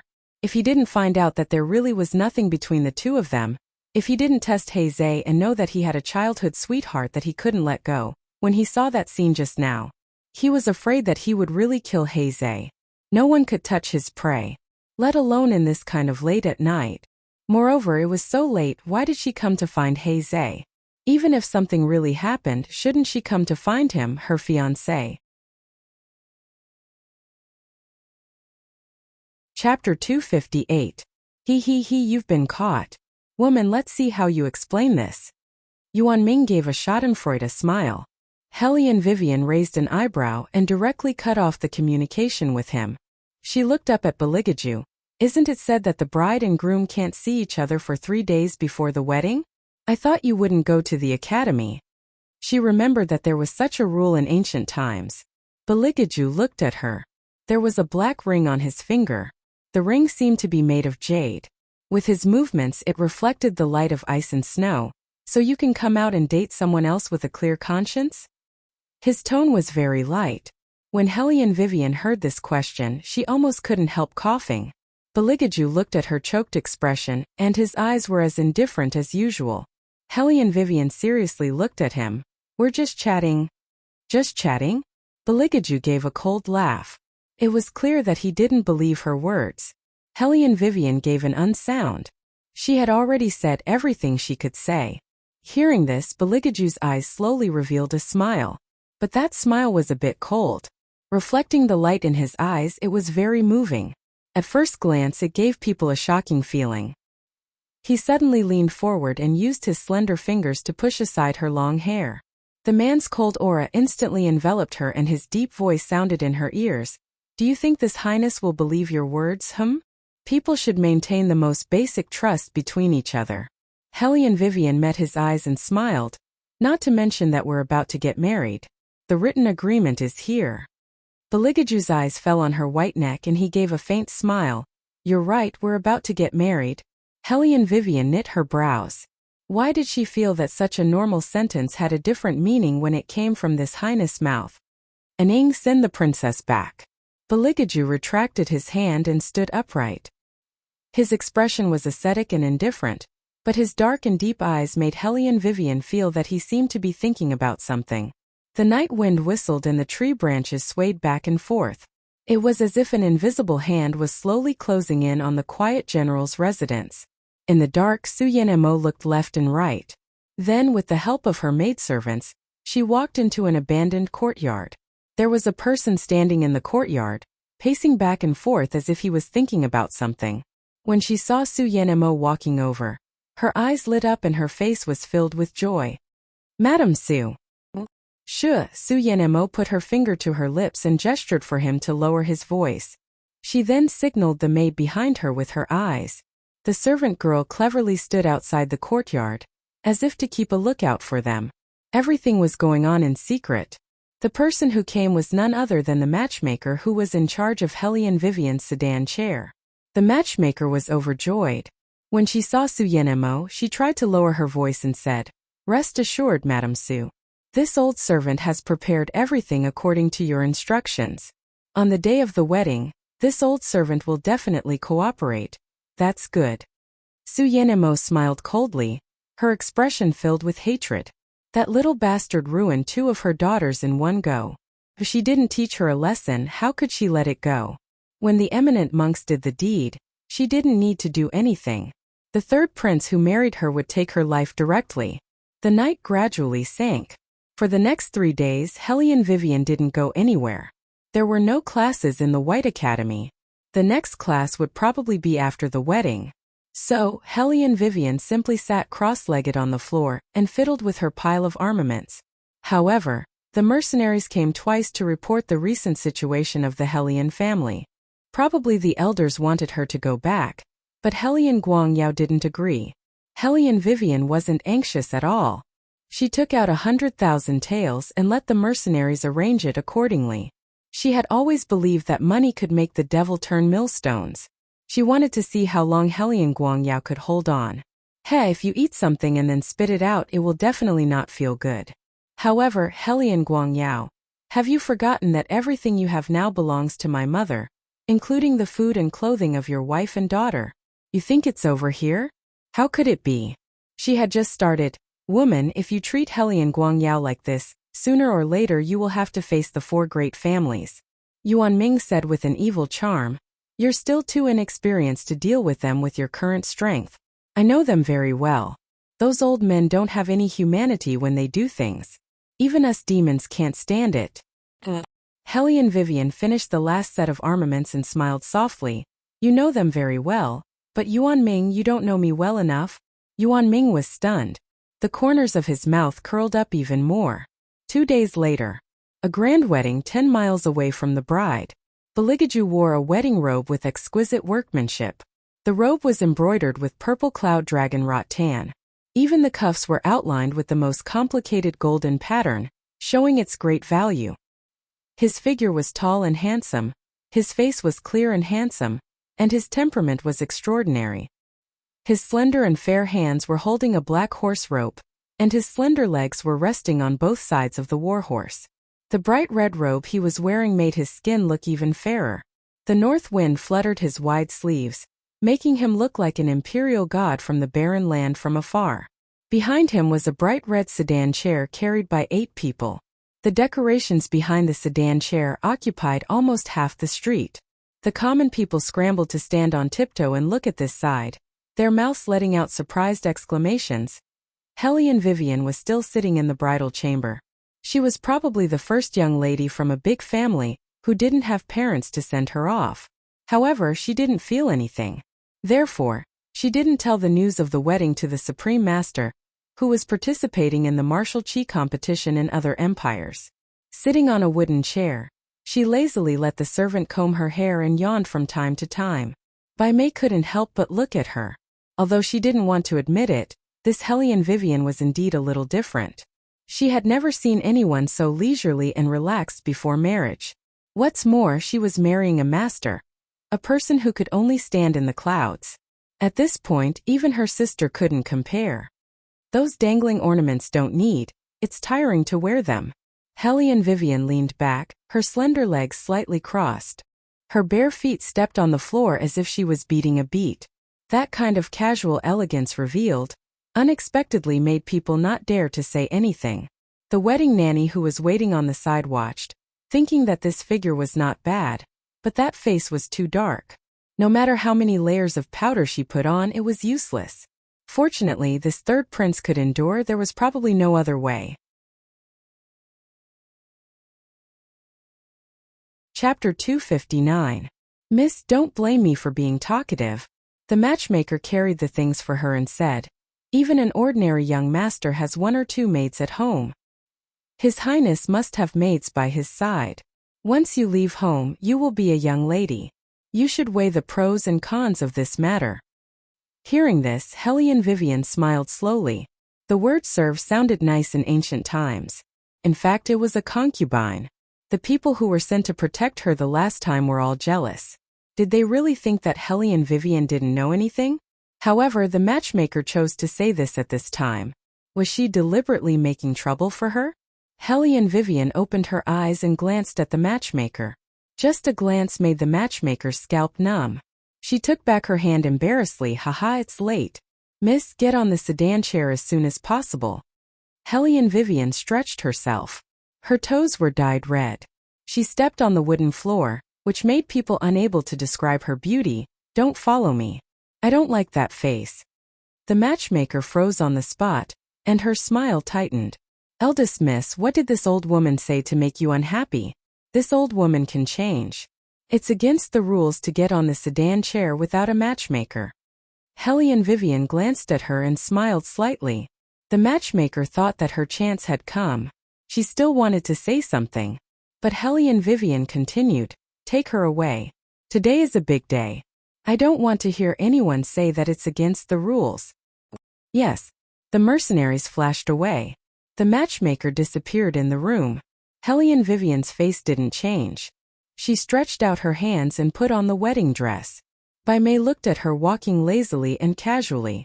She thought for a while and said, Princess, His Highness doesn't have a concubine maid. Hellion Vivian turned her face and suddenly smiled. I know. Bai Mei was stunned. How did Princess know? People with mysophobia won't tolerate anyone touching them casually. Besides, Hellion Vivian paused for a moment, and the corners of her mouth curled up slightly. If there is anyone, it should be the servant of the bedwarmer. Bai Mei frowned. What bedwarmer? However, in reality, when the Empress left her sister by His Highness' side, it was indeed for His Highness to use as a concubine. But, forget it, why was she thinking so much? Bai Mei. A clear and lazy voice sounded in his ears. Bai Mei didn't expect Hellion Vivian to remember her name. She looked at her. She saw that person stretch out his hand and tug at his collar. He tilted his head and looked at her. His posture was indescribably handsome. This wedding is between me and Your Highness. If something happens, Your Highness will be the one to lose face. Bai Mei's fingers paused. She didn't dare to think about anything else and answered respectfully, yes. She thought that it was fortunate that He Zhu was not here. They had all misjudged the woman in front of them. Her methods may not be inferior to His Highness. The auspicious hour has arrived. There was a burst of festive music outside. The red veil fell. Hellion Vivian was carried into the sedan chair. Beligaju rode his horse at the front. His fingers were slender and smooth. His fingernails were pink and translucent. There was a faint light of pearls. His whole body was surrounded by the aura of nobility. More than half of the female guests on the street had their eyes on him. There was amazement in their eyes. There were also sighs of envy. Although Hellion Vivian was no longer the trash of the past, with her beauty, she could still marry the third prince. How could people not be jealous? Hellion Jiaoer gritted her teeth. She looked at such a grand wedding. Her poisonous eyes slowly slid past the sedan chair beside Hellion Vivian. In a short while, a wonderful scene was about to unfold. In front of the civil and military officials, she was forced to show her magic. She didn't believe that Hellion Vivian could still live. She really couldn't wait to see that scene. Hellion Vivian didn't see any of this. Her head was still covered with the red veil. She listened to the music and held a big red apple in her hand. Marriage was a tiring thing, not to mention marrying a prince. The etiquette was more complicated than a cow's hair. Hellion Vivian swayed and felt that she was about to fall asleep. She yawned from time to time. Bai Mei followed the sedan chair on the left and right. She was always paying attention to the movements around her. Yuan Ming felt bored and asked, "Woman, what does it feel like to get married?" "Tiring." Hellion Vivian couldn't move under the phoenix coronet. Her neck was crushed. She was just about to relax her muscles. Then, a series of vague exorcism chants and prayers entered his ears at the same time. Hellion Vivian knew that it was not appropriate to open the curtain now, so she just gently raised her eyebrows. Yuan Ming stood up anxiously. "This is an exorcism spell." "Exorcism spell?" Hellion Vivian frowned. "What's that?" Yuan Ming narrowed his eyes. "I can still resist the incantation to reveal my true form, but when you get out of the palanquin and approach those chanting monks, I will definitely not be able to control myself and reveal my true form, swallowing all of them. Logically speaking, this kind of spell shouldn't be chanted on the day of the wedding." "Woman, you guessed right. There are indeed people who have begun to suspect that you have been possessed. They want to catch you on the day of the wedding." Hellion Vivian didn't say anything. Su Yanemo, who was standing not far away, looked at the sedan chair approaching Xuanwu Gate. She couldn't help but tiptoe. Where was the matchmaker? Where was the matchmaker? The original plan was that the matchmaker would immediately open the curtain and let Hellion Vivian get out of the sedan chair as soon as she heard the chanting. Now that the matchmaker was missing, there was no doubt that there was a flaw in the plan. However, Su Yanemo wasn't worried. That little bastard couldn't hide in the sedan chair for the rest of her life. As long as she got out, even if she was supported by the third prince, her true form would definitely be revealed. "Woman, why don't we just make a scene and completely fall into the devil's path?" Yuan Ming licked his thin lips with the tip of his tongue. In fact, those old monks were quite to his liking. Hellion Vivian took the apple away and said calmly, "Don't ignore the consequences just to eat. I don't want to be demonized." "Then what do we do now? Are you just going to walk out like this?" Yuan Ming's voice had just stopped. He realized that the chanting sound was louder. This kind of sound would definitely affect the owner. Sure enough, when he looked up, Hellion Vivian's forehead was already overflowing with sweat, but her eyes were bright. "Speaking of which, this is also an opportunity," Hellion Vivian said with a smile. "As long as they don't make any trouble today, they won't send people to Wei Zhe World in the future. I also won't have to worry about my identity being discovered one day." Just like what Yuan Ming had said, the crux of the matter was how to get there. She was already tired and sleepy, but she didn't expect that the illusory chanting of sutras could really cause her to feel pain. The feeling of being about to leave her body made her body lean forward slightly. Chapter 260. As if sensing her discomfort, the chanting grew louder. Su Yanmo's face was clearly smug. Hellion Vivian's head was throbbing as she gripped the sedan chair's beam tightly. Hearing the gasps outside the sedan chair, she narrowed her eyes. Before she could react to what was happening, the sedan chair's curtains were suddenly lifted and her entire body was lifted up in a princess carry. The cold sandalwood scent at the tip of her nose seeped into her spleen and lungs. Hellion Vivian didn't need to think to know who it was. However, the royal's action was indeed unexpected. Didn't he dislike others touching him? Moreover, was this in accordance with the rules? Hellion Weiwei listened to the cries of surprise all around and immediately knew what rules and regulations. His Highness had most likely done another world-shocking thing. "Hold on tight." The low voice sounded beside her ear, making her feel a little ticklish. Hellion Vivian raised her eyebrows. Before she could move, she heard him call out faintly through the bridal veil, "Qilin." In an instant, Hellion Vivian only felt a gust of wind blow past. Even though she couldn't see what was in front of her, she could imagine it. The fire Qilin with red fur appeared in front of everyone. Its huge claws pushed against the ground, causing the chanting monks to vomit blood one by one. Although the Qilin was a mythical beast, it came from the demon world. It was said that if it wasn't for that man, no one could make it willingly become a mount. The blood flowing in the fire Qilin's body clashed with the exorcism incantation that the monks were chanting.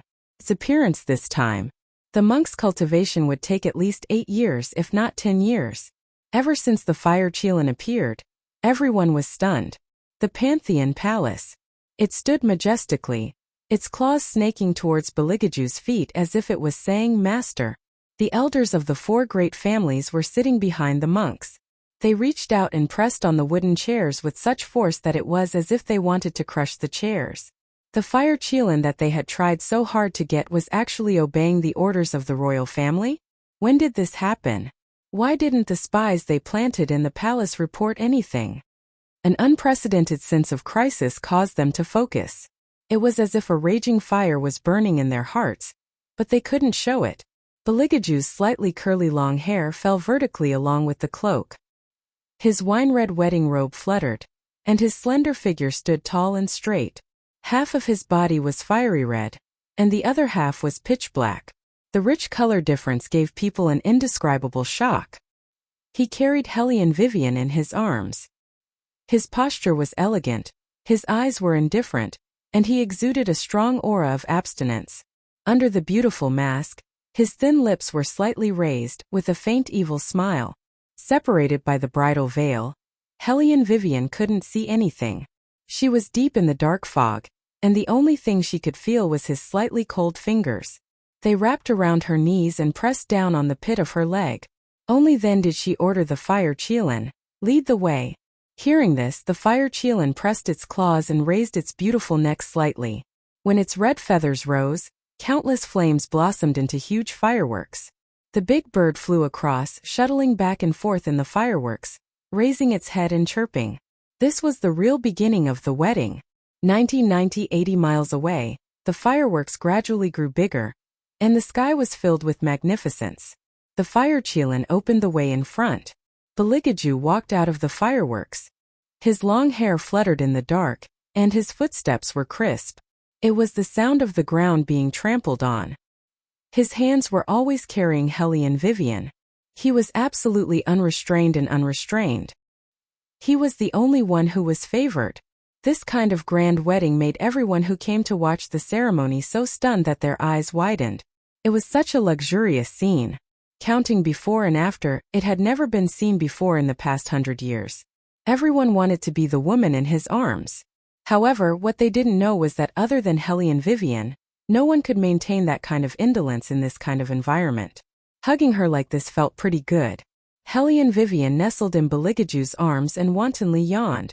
Coupled with the man's cold and ascetic aura, they completely brought out the best in each other. Beligaju didn't think much of it. His long and narrow eyes raised. "Didn't sleep well yesterday?" Hellion Vivian's eyelids sank again in this position. Beligaju's voice was indifferent. "Did you go on a date when I wasn't here again?" Hellion Vivian's fingers stiffened. She was completely awake. Why did this royal family have to mention that? It was as if she had really done something wrong to him. "Oh right, why did you call the fire Qilin out?" Hellion Vivian seemed to have thought of something. Through the bridal veil, she lowered her voice. "Is it really okay to let people know that you have recovered your martial qi?" Beligaju didn't care at all. There's no such thing as good or bad. When Wei Wei heard that tone of voice of his, she knew that the other party didn't put those old men in his eyes at all. Someone who could be this arrogant to this extent, in the entire Dragon War Empire, she reckoned that only a certain highness could do so. However, this actually helped her. The appearance of the fire Qilin just happened to suppress the continuation of those Buddhist scriptures. Should it be a coincidence? Hellion Vivian raised her head. She wanted to see Beligaju's expression, but found that she couldn't see anything except the bridal veil. "What are you doing?" Beligaju reached out and stopped her from lifting the bridal veil. Hellion Vivian blinked. "I want to see what they are sighing about. Don't worry, when I was in the sedan I washed my face with tomatoes. Now it's white and clean." "Then I can't let you lift it." Beligaju's eyes deepened. This was his prey. He should be the first to see her most beautiful appearance. The bride can only lift the bridal veil after entering the bridal chamber. Beligaju's voice didn't have the slightest bit of bullying. His tone was cold and noble.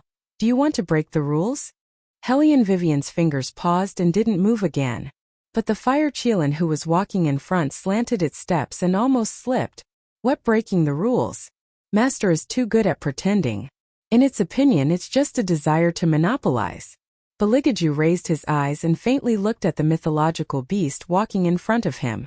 Although that gaze was calm, it still made the fire Qilin's spirit tense up. It resumed its posture of holding its head high and continuing to walk forward. It was so dazzling that people couldn't move their eyes away. Hellion Jiao stared blankly at this scene that made her jealous to the point of insanity. She had never thought that this godlike person would actually do such a thing in front of hundreds of civil and military officials. It was completely out of her expectations. Hellion Jiao clenched her hands. Why? Why can this cheap woman get special treatment from the royal family? All of this should have belonged to her. Whether it was the royal family's love, or the 10 li of red makeup. If it wasn't for Hellion Vivian stirring up trouble, she would have been together with the royal family. How could this cheap woman get her turn? Jiao.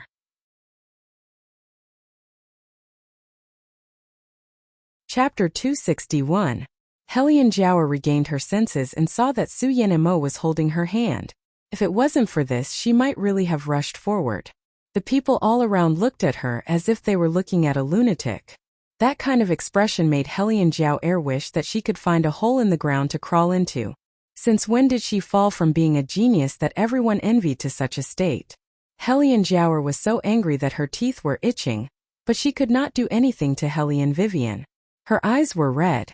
Su Yanemo looked at her beloved daughter, who had never lost her composure like this before.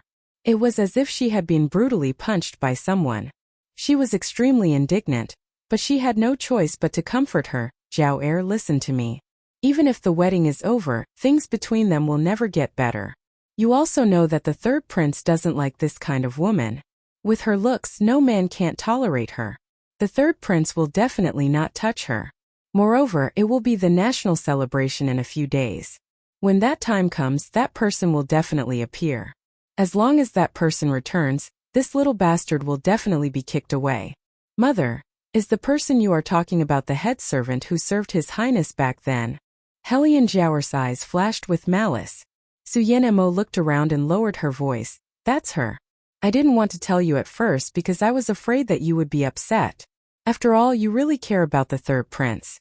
But now that things have come to this, there's nothing to hide. When the time comes, you can join forces with that girl and easily pull this little bastard off the stage. How can that ugly woman compare to the two of you, who are as beautiful as flowers? But I'm going to marry into the Huai family. How can I and the royal? Hellion Jiao bit her thin lip. A woman who was engaged and yet she was still seducing others. She was afraid that it would be bad if word got out. Su Yanmo's eyes darkened slightly. Jiao, you have to remember that in this world, you are only right if you win. It's the same principle as when I asked you to snatch Murong Changfeng. But at that time he didn't do anything to me. He just hated that little bitch. The Hellion Jiao frowned. Who asked that little bitch to be so ugly? Not only does she keep pestering the crown prince, it would be strange if he didn't dislike her. Su Yanemo smiled. You see, even the crown prince can't stand that face of hers, let alone the third prince. Jiao, just you wait. When the time is right, I will definitely help you vent your anger. Pa! Bailey Jiaju stepped onto the last step of the white jade stone stairs. All the civil and military officials in the Great Hall were shocked by Bailey Jiaju's action. They subconsciously looked toward the center of the Great Hall. The Emperor and the Empress were sitting there, wearing dragon robes and phoenix dresses. They had decent smiles on their faces as they whispered in each other's ears. It was a scene of peace and prosperity. However, when they saw Baligaju walk in, they were slightly stunned. Only the retired emperor laughed heartily while stroking his beard. His bright laughter echoed in the hall. Seeing that these two children have such a good relationship, this old man is relieved. Come, let's offer the tea and greet them. Baligaju stood in the center of the hall, as if there was no one around. He bent down and put Hellion Vivian down. Soon, the palace maids and eunuchs served the best tea. Hellion Vivian couldn't see who was who. She could only hear the sounds around her and do what she should do. Everything was lively and festive. Only the Empress's eyes flashed with an undetectable light when she took the tea from Hellion Vivian. After the two finished offering the tea, Baligaju handed her over to someone else. Send the Princess Consort down to rest. Hearing this, Hellion Vivian didn't think too much and asked casually, what about you? Where are you going? I still want to drink a few more cups with Imperial Grandfather. Speaking to this point, he paused. His deep voice was more pleasant than usual. Don't worry, I won't make you wait too long. Hellion Vivian raised her beautiful eyebrows. Why did she feel that a certain highness words sounded strange? Fire Qilin stood beside the two. Hearing its master's words, it looked at a certain someone with sympathy. A certain someone was covered with a bridal veil and couldn't tell east from west. She could only let the two servant girls help her down. In the hall after a cup of wine it was lively and lively. Singing and dancing were celebrating. Nangong Lai played with the wine cup in his hand and moved closer to Beligaju. He put one hand on his shoulder and a wanton smile appeared on his devilishly charming face. Aju, I didn't expect you to hug a woman. It's really unexpected. I'll also cut off your hand, Beligaju said faintly. His clear voice was full of demonic coldness. Do you want to try? Nangong Lai raised both of his hands at once as if surrendering. I just feel that you've sunk too deep into the game this time. You actually went to such an extent for a prey.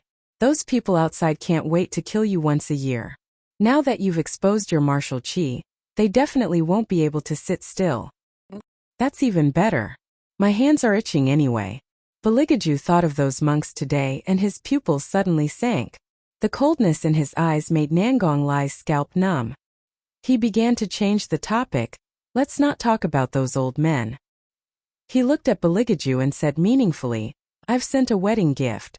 Tonight you'll definitely be pleasantly surprised. Beligaju faintly swept a glance at him. His face was full of self-restraint and didn't have the slightest expression of interest. Nangong Lai lowered his head and calculated the time. The corners of his mouth slowly rose. He didn't know how Miss Hulian's resistance to drugs was. However, this kind of drug was powerful because it couldn't be forced out by martial chi. He really was their personal little cotton-padded jacket.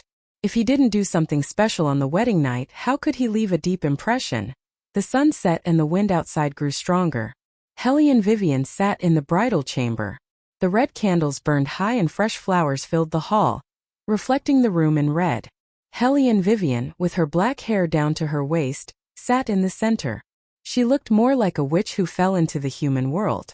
In the beginning there were people waiting on her. Later, Hellion Vivian felt tired of sitting like this and sent all the maids out.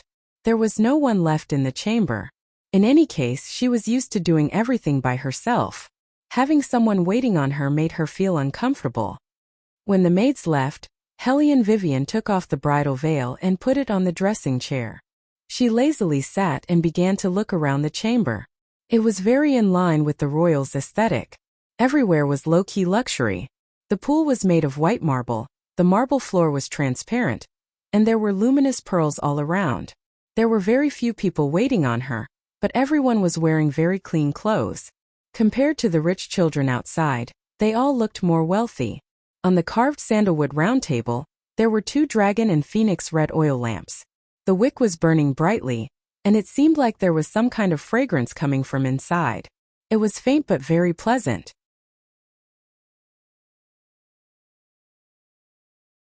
Chapter 262. There were also a few plates of peanuts and chestnuts on the table. Of course, there was also moonlight wine. Hellion Vivian stood up and poured herself a cup of wine. She then peeled a peanut and put it in her mouth. As she chewed, she took off the phoenix coronet on her head and let her hair fall on her wedding dress. She walked barefoot into the bathroom. Her feet were beautiful, and her nails were round and white. She reached out to test the hot water in the tub, and found that the temperature was just right. She didn't call for anyone to come in. She took out a balm and rubbed it on her hair. After washing herself clean, she dried her hair with an incense burner. She then walked out and leaned against the carved sandalwood chaise lounge. Her silky black hair fell on her arms. Thinking that the royal family wasn't allowed to come tonight, she took out an ancient scroll to pass the time. She yawned from time to time, looking more and more languid. She wore a cloud skirt with golden edges and a red cotton shawl on her arm. She didn't wear a cumbersome outer robe. She sniffed the fragrance of the incense and planned to sleep. First it was fine. After all, the palace was very quiet and it was easy to fall asleep. Later on, she didn't know if it was because of the fur lying on the floor. An unfamiliar feeling of trembling slowly rose from her back. A thin layer of sweat soon seeped out of her fair skin. The blood in her veins flowed quickly and her hands and feet felt weak. What's going on? Helian Weiwei's long, shapely eyebrows had just creased when she heard the noise outside. Your Highness. Bai Mei stood outside the hall. She didn't expect her master to return so early. She knelt on the floor with one knee. Beligaju's voice was indifferent as he loosened his collar. His crimson robes didn't reduce his elegance at all. Instead, it added 3 points of elegance and elegance. You can all leave. Bai Mei raised her head and glanced at Aning. Aning nodded at her. The two of them replied respectfully, yes. Helian Vivian wanted to get up, but she didn't have the strength to do so. She simply maintained her lazy posture and raised her eyebrows at Beligaju. She didn't know how attractive she looked at this moment. The corners of her eyes and the tips of her brows were very beautiful. Her pink cheeks were red, and her almond-shaped eyes were watery. Bailey Jiaju looked at her and raised his eyebrows. He slowly walked toward her. Helian Vivian also put down the book in her hand, still smiling. I'll sleep here, you sleep on the bed, how about it? Hearing this, Beligaju's eyes turned cold. At this time, she still wanted to keep a distance from him. It seemed that she still didn't know what day it was. She really is a little fox that can't be tamed.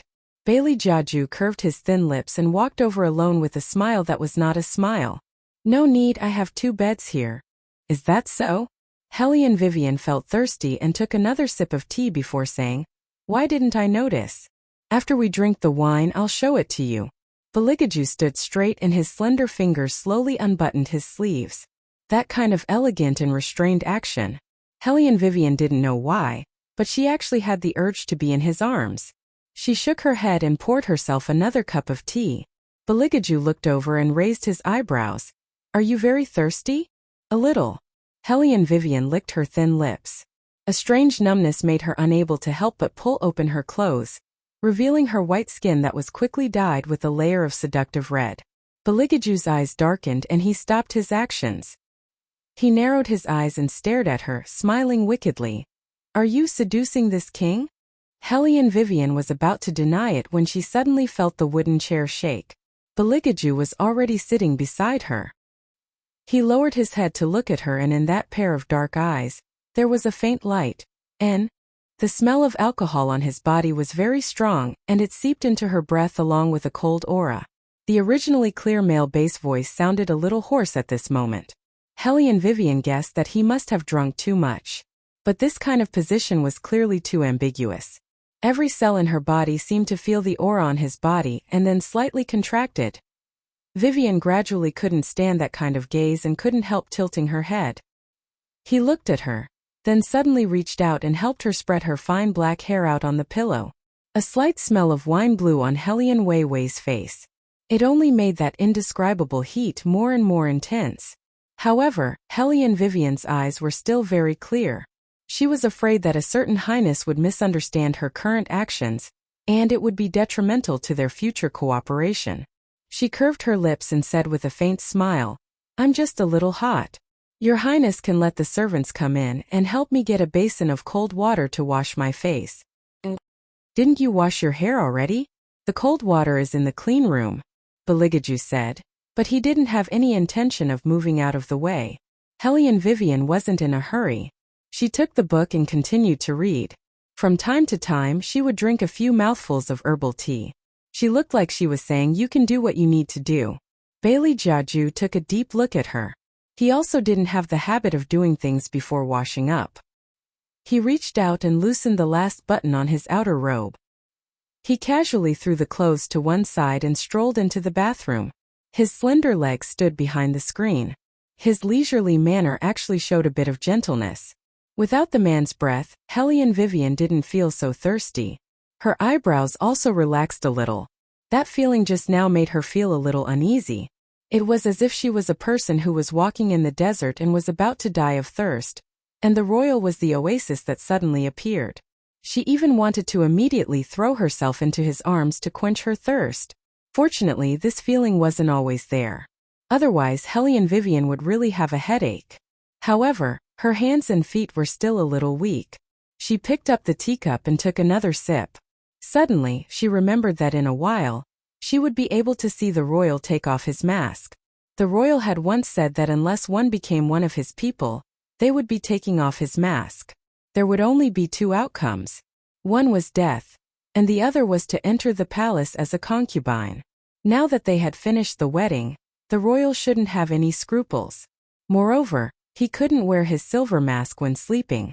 As a person who was obsessed with cleanliness, he wouldn't allow that to happen.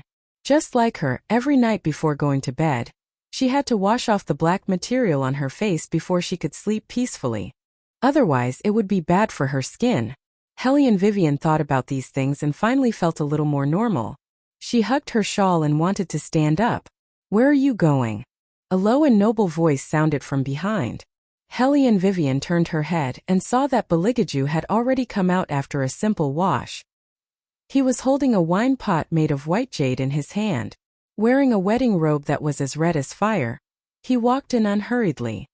He was as straight as a knife, and his body was tall and slender.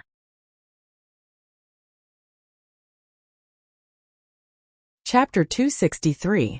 Hellion Vivian looked back at him, and then lazily sat back in her original seat.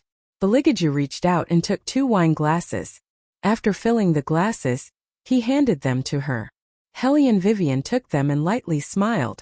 She touched the porcelain cup in her hand and said in a free and easy manner, "To a happy cooperation." Cooperation? He realized that he really didn't like this kind of alienating word. Bailey Jiaju played with the porcelain cup in his palm, but he didn't drink. He only said in an indifferent voice, "This is the cup used to drink cross-cupped wine. Do they need to drink wine between them?" Hellion Vivian blinked in confusion.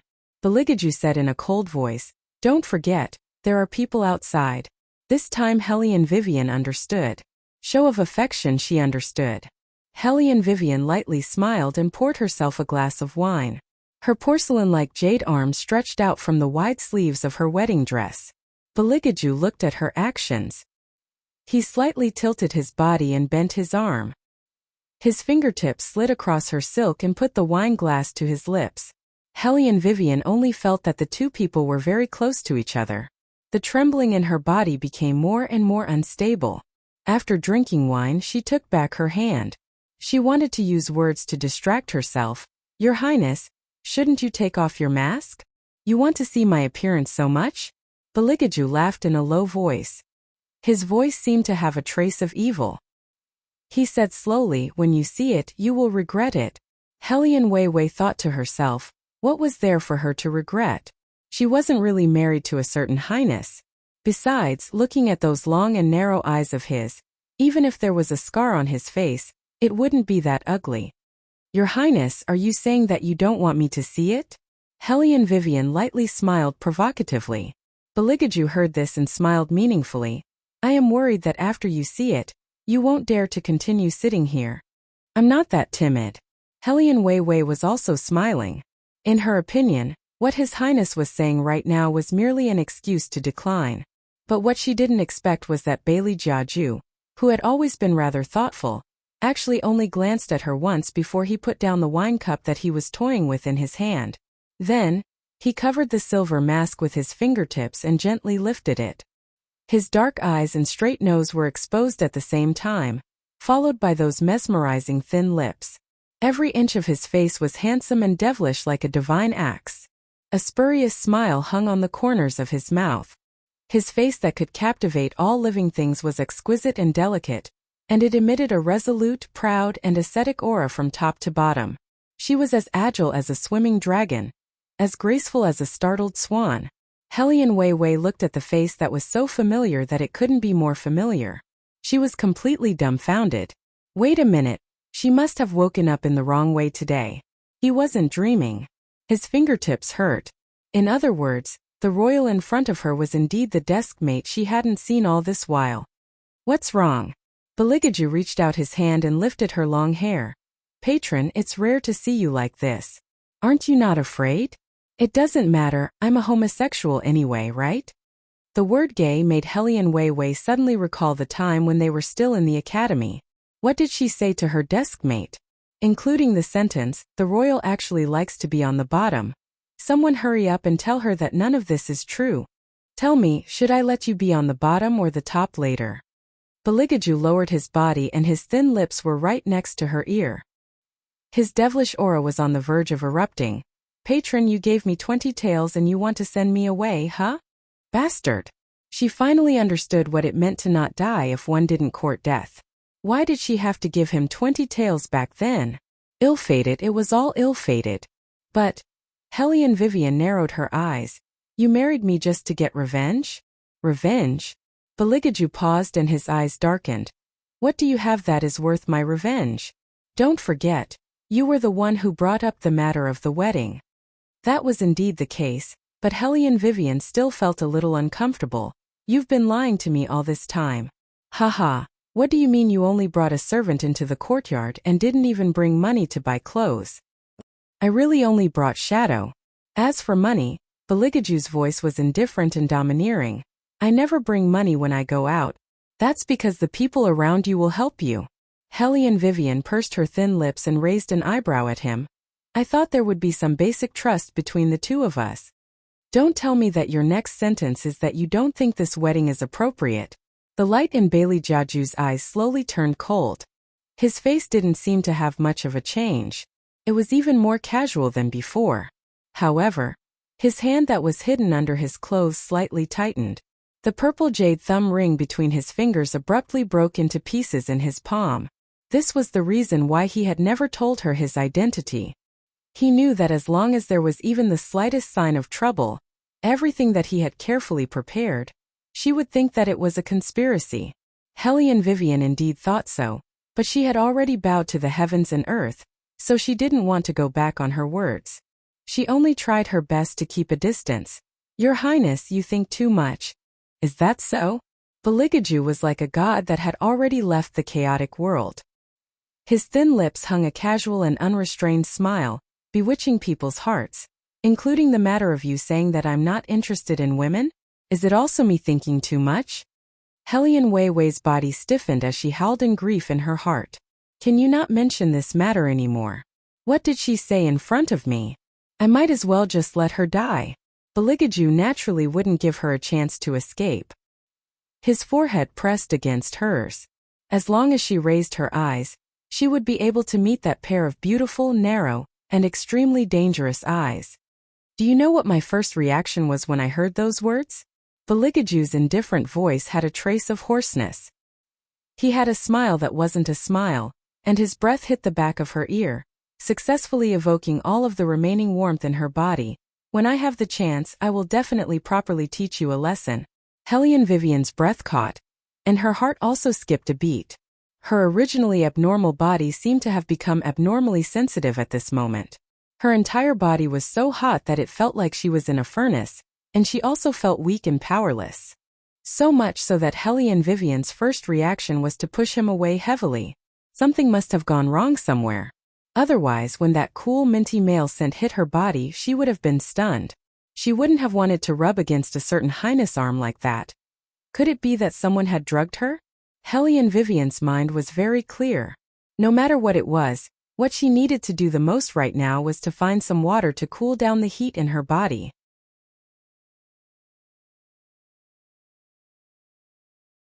Chapter 264. Hellion Vivian lowered her eyes to look at him. She lightly bit her lips and her entire body turned an alluring pink. Her voice was hoarse and even trembling a little, but her tone was still as unruly as before. She was like a queen giving out an amnesty. If you want to do it, then do it. If you don't, then scram. You want this highness to scram? Beligaju's beautiful phoenix eyes slightly narrowed as he forcefully pressed down on her back. As if she was provoked by his actions, Weiwei's body started to tremble slightly again. She tightly grasped the man's robe and once again regained her dignity. Her eyebrows were extremely gorgeous, carrying an unconquerable arrogance. Her long black hair was draped behind her like the feathers of a crow. Her entire person appeared to be extremely noble. That kind of appearance didn't look like he was doing her, but rather she was enjoying him. It made people want to destroy her on the spot. Beligaju's breathing became heavy. He finally couldn't bear it anymore and grabbed her waist. The two people's long hair seemed to be tangled together. Every bit of it was a pleasure. The numbness drowned their minds and made them a little dizzy, making them go crazy. She didn't know if it was because of the medicine, but Hellion Vivian was forced to cry from this kind of torture. Her tears fell onto her eyelashes that were like crow's wings. Her eyes with the mole on them were sparkling. It was the first time for both of them, so they had no experience at all. Their hearts beat fast, as if the blood in their veins was boiling. Beligaju was born very good-looking, and his smile was very gentle. But every time he used force it was fierce and overbearing. He was like a beast that didn't know how to stop, making people sink into him like a demon. His classical style robes were more than half open. His abdomen didn't have a trace of excess flesh. His muscles were very elegant and his skin was very elastic because of practicing martial arts. His appearance was like a god that had fallen from the ninth heaven. Even if it was such an aggressive action, when he did it, it was still so noble and unattainable. Hellion Vivian's black hair swayed with the movement of the chains, creating a seductive arc. She was firmly locked in Beligaju's embrace, welcoming the strong impact. When the in her body gradually faded away, she stopped the man's exploring hand. Enough. If you say it's enough, then it's enough. Who do you think I am? The corners of Beligaju's mouth curled into a deep smile. Not only did his hand not stop, it even tightened around her waist, making himself sink even deeper into her body. Hellion Vivian's body trembled, but the strength in her hand did not weaken. She simply turned her palm into a claw and firmly pinched the man's throat. A faint smile bloomed on her lips with a hint of bloodthirst. Her cold voice was a little hoarse. Your Highness better cooperate. Facing the sharp claws at his throat, Beligaju didn't care at all. Instead, he reached out his hand to lift up her long hair that was wet with beads of sweat and moved it maliciously. Hellion Vivian sucked in a deep breath. The numbness from the friction of skin against skin aroused a strange feeling in her heart. It was as if lightning had struck and penetrated her nerve endings. Damn it, what kind of medicine is this? Is there an end to this? You can endure this much? His drawn-out voice was very low and charming, slowly spreading throughout the night. But even though he was needing her like this, Hellion Vivian never made a sound to beg for mercy. It was as if he still didn't have her completely. In an instant, that strong stubbornness was revealed incomparably clearly. This made Hellion Vivian almost couldn't help but fall backwards from the impact. But Beligaju suddenly tightened his grip on the chain, making it so that she couldn't fall back anymore. She could only heavily crash into him. At this time, Beligaju fiercely used his strength, causing her to be utterly defeated. After an unknown amount of time, the black hair finally stopped and fell onto Hellion Vivian's tightly closed eyes. It was as if she was extremely tired. Her body was densely covered in sweat. Because her skin was too clean and snow-white, even the beads of sweat appeared very sparkling, making her look especially soft. Outside the palace, a person dressed as a servant girl was slightly anxious. Gong, it's been several hours already. According to the rules of the palace, it's not good to take too long. Gong's son naturally knew the rules. An hour ago he wanted to remind them, but when he entered the washroom, he heard the sound of the gold chain swinging. He didn't dare to advise and could only retreat. Forget it, I'll go in and advise. Gong's son looked at the sky that was about to turn green and white. He turned and entered the bedroom. After passing through several curtains, he walked to the washroom. The rippling sound of water made him stop. The clothes that His Highness had previously worn were scattered on the ground. Separated by a large glass screen, Gong's son couldn't see inside at all. He could only see bright flower petals and clear water continuously flowing through the screen. The thousands of gold pieces of furniture were soaked in the water, luxurious and charming. Gong's son didn't dare to go forward and only lowered his voice. Your Highness, how about this servant send someone in to serve the princess as she bathes? No need.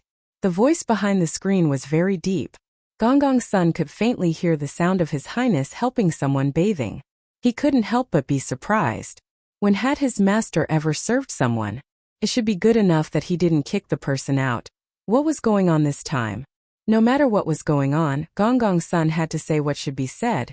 But in a while, the princess has to go to the empress to pay respects. Pay respects? A lazy and domineering voice slowly came out. Does my princess need to pay respects to others? Hearing this, Gong's son was somewhat speechless. Indeed, if he thought about it carefully, His Highness had been in the palace for so long and had never paid respects to anyone. Then she still has to go to the retired emperor. Gong-Gong-sun persisted. What's more, soaking in the water for too long is not good for the princess's body. It was quiet inside for a moment. Then Gong-Gong-sun heard the sound of water rising. Before he could react, he saw His Highness strolling out. He only had a pure black ancient bathrobe draped over his body. Half of his chest was exposed. In his arms was the Hellion Vivian wrapped in red satin. Her ink-black hair hung down, making her look very beautiful. Gong-Gong-sun only felt that he had seen two people who were like celestial immortals descending to the mortal world. He didn't dare to take another look and respectfully lowered his eyes. Have someone send in the clothes that have been dried. Beligaju ordered in a deep voice. That voice wasn't as indifferent as before. Instead, it had a kind of captivating hoarseness. His wet black hair covered his forehead messily, bringing out a fatal sexiness that was too late to restrain. Gong-Gong-sun had also never seen His Highness like this. He was shocked again and silently responded, yes. His heart was thinking about the words the retired emperor had instructed him before. The retired emperor didn't seem to believe that His Highness was willing to marry the eldest Miss Hellion. He thought that there must be something else involved. Previously, Gong-Gong-sun also thought so. But now, His Highness shouldn't, for the sake of acting, throw himself in.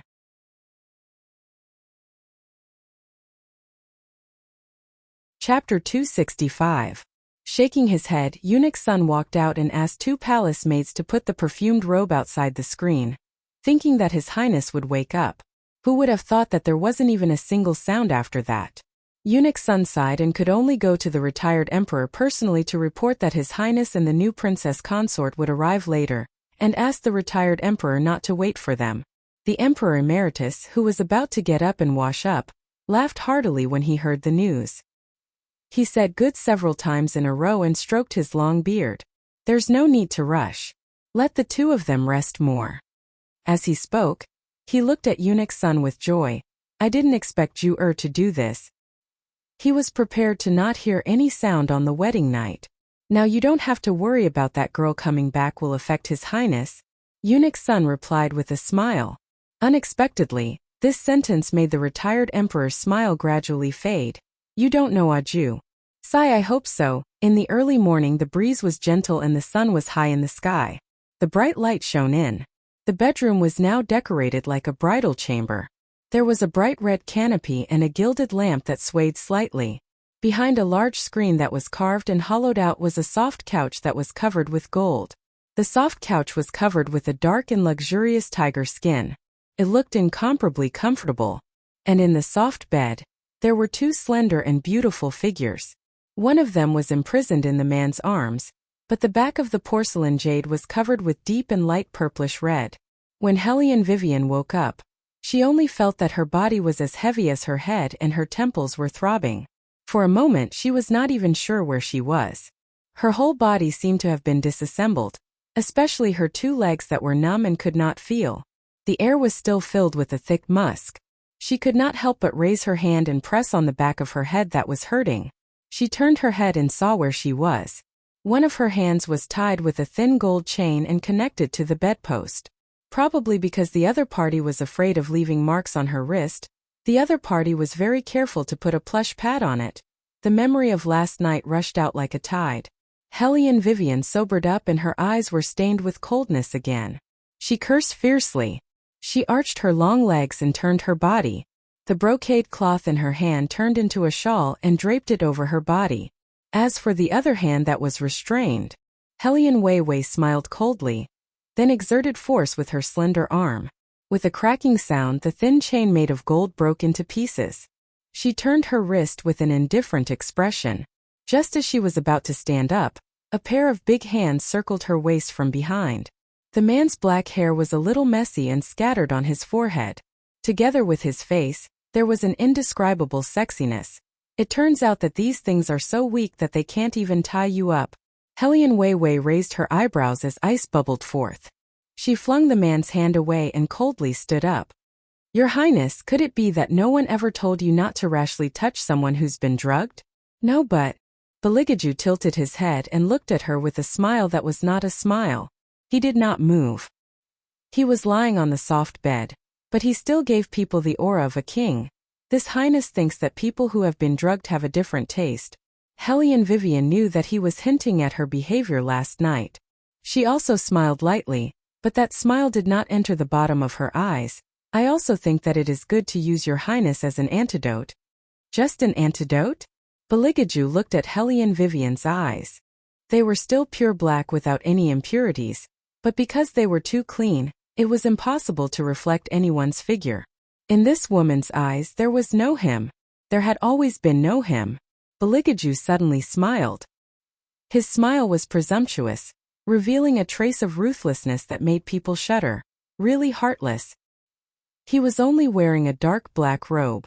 The robe was half open, and the honey-colored skin of his skin was clearly visible. With the man's posture, there would be a group of women following behind him and calling him Prince Charming. However, Hellion Vivian was not another woman. What else does your highness think it is? Hellion Vivian bent down, emptied a hand, and gently patted him on the side of his face. Probably because she had been tormented for an entire night at this time, she was ruthless to the extreme. Your highness should be glad that you are not the one who drugged him, and did not participate in this matter. Otherwise, your highness would have been assassinated on the wedding night. That would not be good. Beligaju looked at her movements. His expression was stunned, and then he smiled. Even that pair of black eyes that were like the sea became incomparably deep, full of unknown danger. It was this kind of expression that made people want to press her under their body fiercely. After Hellion Vivian realized what was pressing against her long legs, her eyes narrowed dangerously. She threw a throwing knife at a certain highness, turned around and walked into the cleansing room, but in her heart, she ridiculed a crazy pervert. In the whole world only the royal family would do this while indifferently chatting with people. He was hard there. What happened to only being interested in men? What happened to being a complete homosexual? Was it all fed to the dogs? Hellion Vivian looked at the marks on her neck, suddenly remembering the last moment when he pressed her against the wall, coaxing her to beg for mercy in a low voice. What kind of nonsense is this? Hellion Weiwei took a deep breath and directly immersed herself in the bathtub. Then she seemed to have thought of something. With an ugly expression, she came out of the bathtub with a splash. She took a soft bath towel and wiped her long hair. The corners of her mouth curved into a sinister arc. She must find out who put this drug in her. And these things, clean up everything that could be cleaned up, so that she would not think of any bad things when she looked at them. Hellion Vivian always liked to have a debtor for every wrong, and take revenge on whoever she had a grudge with. After putting on her clothes and blackening her face, she did not even look at Beligaju, and called the palace maids standing outside to ask who had been here before the wedding. The palace maids looked at the new princess consort, who had moved into the bedchamber, and did not know what had happened, but they still respectfully answered. Very few people dare to enter His Highness's bedchamber. When the clever Hellion Vivian heard this, she knew that this matter needed to be investigated slowly. She lazily leaned against the chaise lounge, raised her hand, and lazily pointed at the cleansing room behind the screen. She was not willing to suffer the slightest loss. Go throw away that bathtub.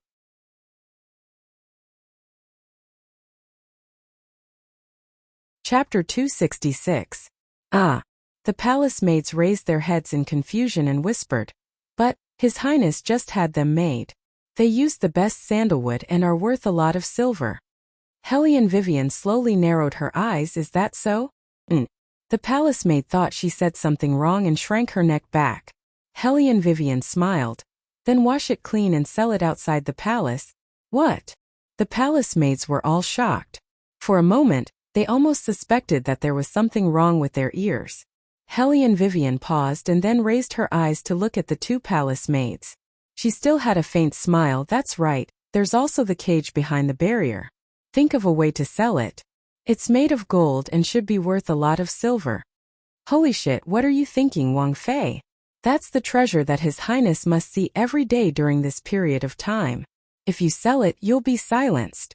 The palace maids didn't dare to agree, and didn't want to offend this Wang Fei who didn't look easy to provoke. They only lowered their heads and said, This servant needs to ask you next Sunday, alright, you go ask. As long as they didn't touch her bottom line.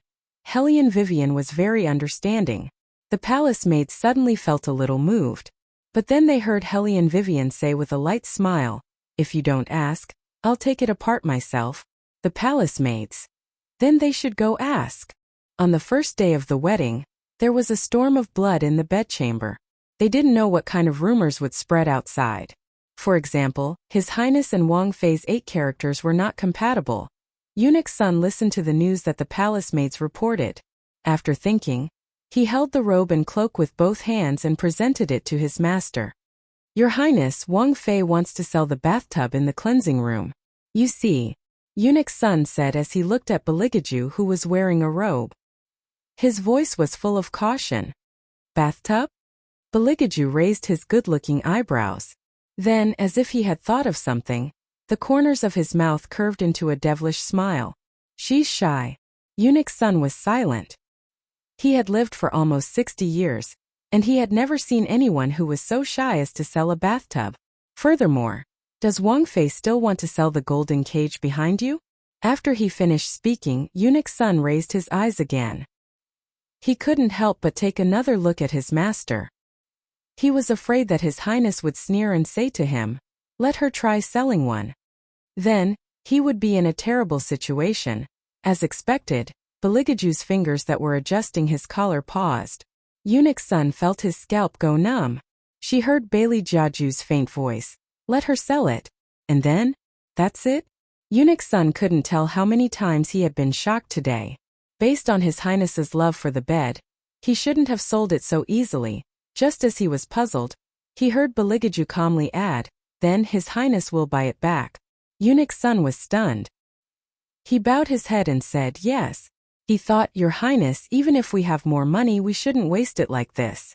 Hellion Vivian originally thought that such a large bed, no matter how exquisite it was, would be difficult to sell. She didn't expect that as soon as she released the news, someone would be willing to buy it.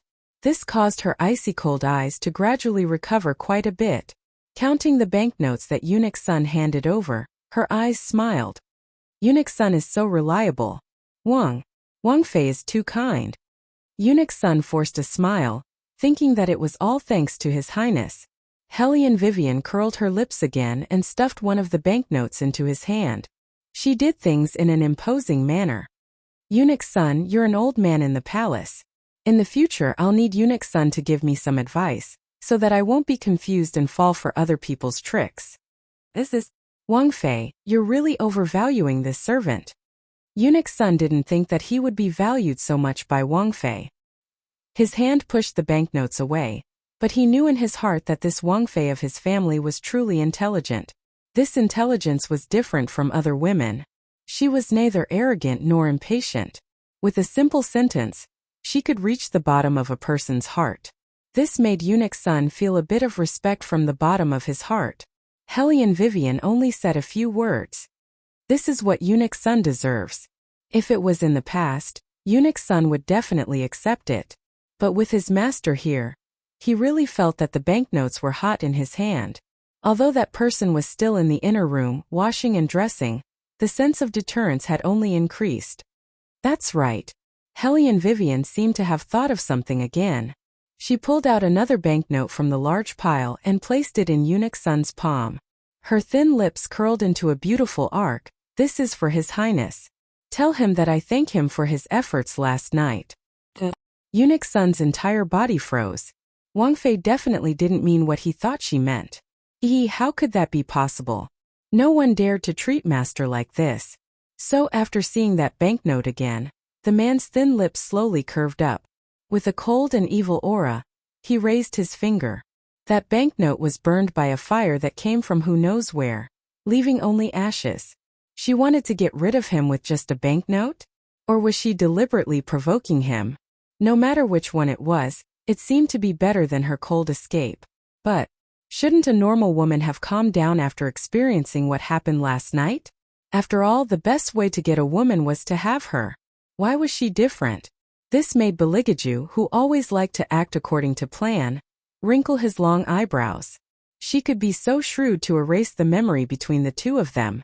It could be seen that although she was affected by this matter, she wouldn't be dead set on him. Thinking of this, Beligaju's hand that was tidying up his sleeves tightened. His thin lips slightly pursed, feeling a bit wronged. He must find a time to have a good chat with that old man in the temple. In this kind of situation, what should he do to make her restless claws settle down? However, compared to him, her methods were still too inexperienced. Beligaju's lips curved up again, with a hint of asceticism. It was time to let her know what it meant by Sun Wukong will never be able to escape from the Buddha's palm. At this time, Hellion Vivian was checking the furnishings on the other side, recalling the scene in her bedroom. No one would come in and put the medicine. If that was the case, she would have heard the movement. So that medicine must have been put there in advance by someone. But in what form? Hellion Vivian's finger brushed across the table and suddenly smiled. She picked up the stained incense burner and said to the palace maid beside her, "Go and check who is in charge of this." Yes. The palace maid accepted the order and left. Hellion Vivian's mood finally improved. Counting today's income, she felt that in the future, she could sell whatever she didn't like, especially that bed. Only by selling it would she be able to vent her anger. But who knew? Hellion Vivian looked at the familiar luxury in front of her, and narrowed her eyes little by little.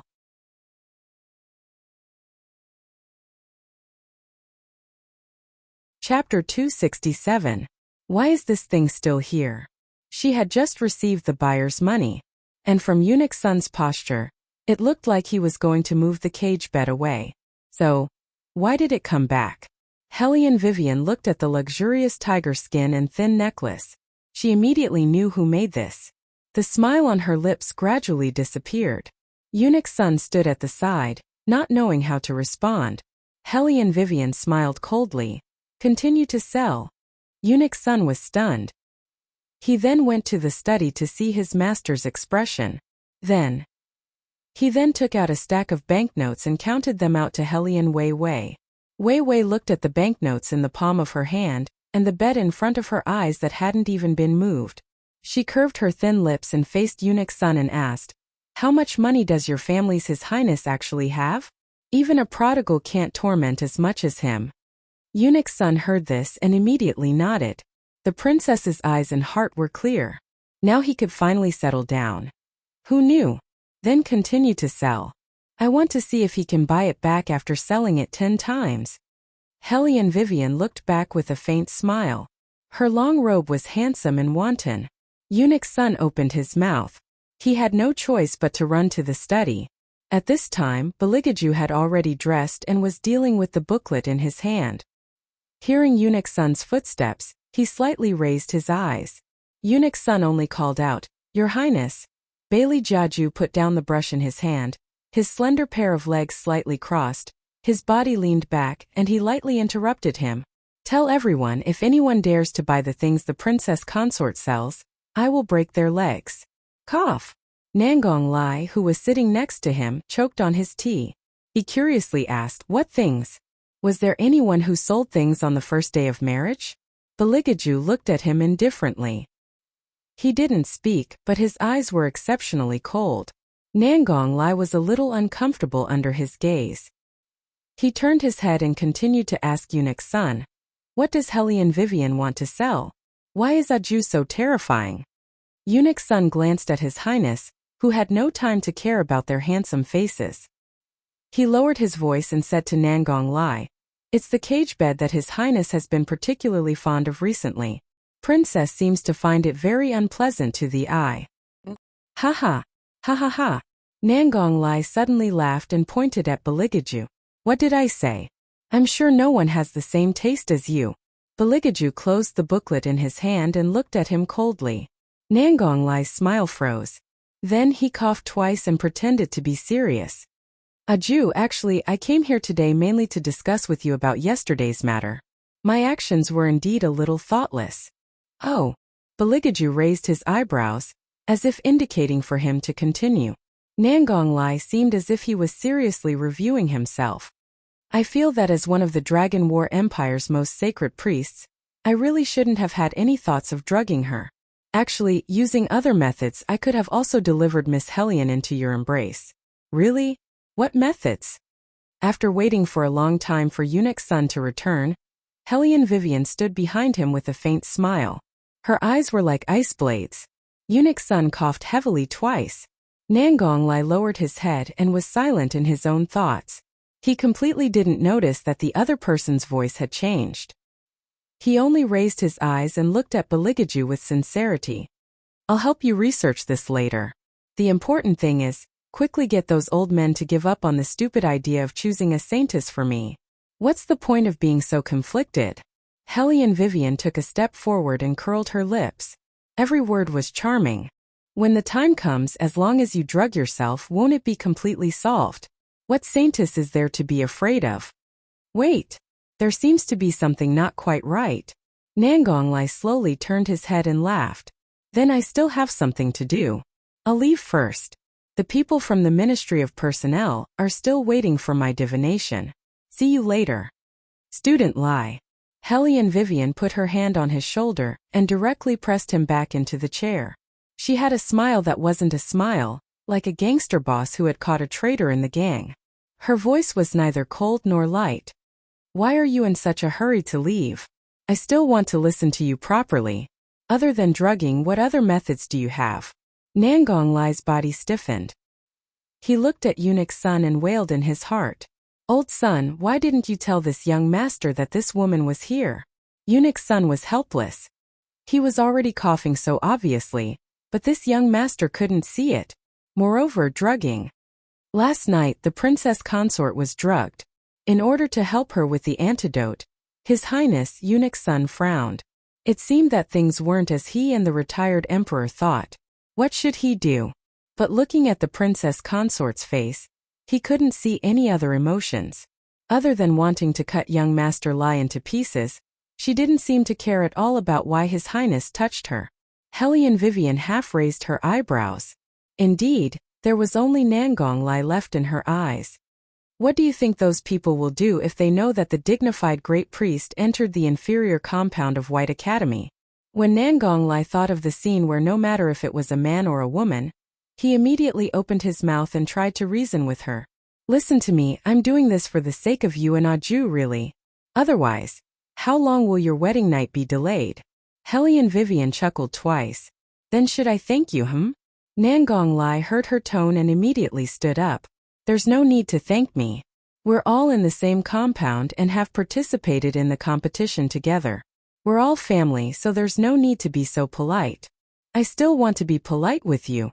Swoosh. The silver knife in Hellion Vivian's hand accurately cut across the side of Nangonglai's face and nailed it to the wall behind him. Such a beautiful force it directly penetrated the wall. The little servant standing beside Nangonglai stepped forward and knelt on one knee. Princess Consort, that drug is mine, it has nothing to do with the young master. If Princess Consort wants to punish, then punish me. Hearing this, Nangonglai's handsome face, which had always been unrestrained, flashed a trace of dullness. Hellion Vivian saw all of this in her eyes. She faintly raised an arc and said to the little servant, I didn't expect you to be so loyal. The little servant didn't speak. She only bit her lips and lowered her face. All of this was indeed her fault. If she didn't make the mistake first, young Master Lai wouldn't know about this drug that had no antidote. However, Nangonglai didn't seem to be very grateful. He changed his usual evil and lazy attitude and sneered with some unknown things. What I do has nothing to do with you. Back off.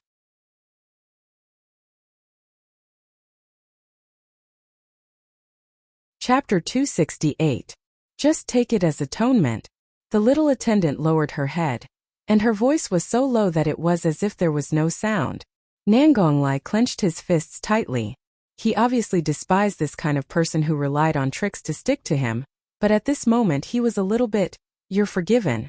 Hellion Weiwei laughed lightly, with some unclear playfulness.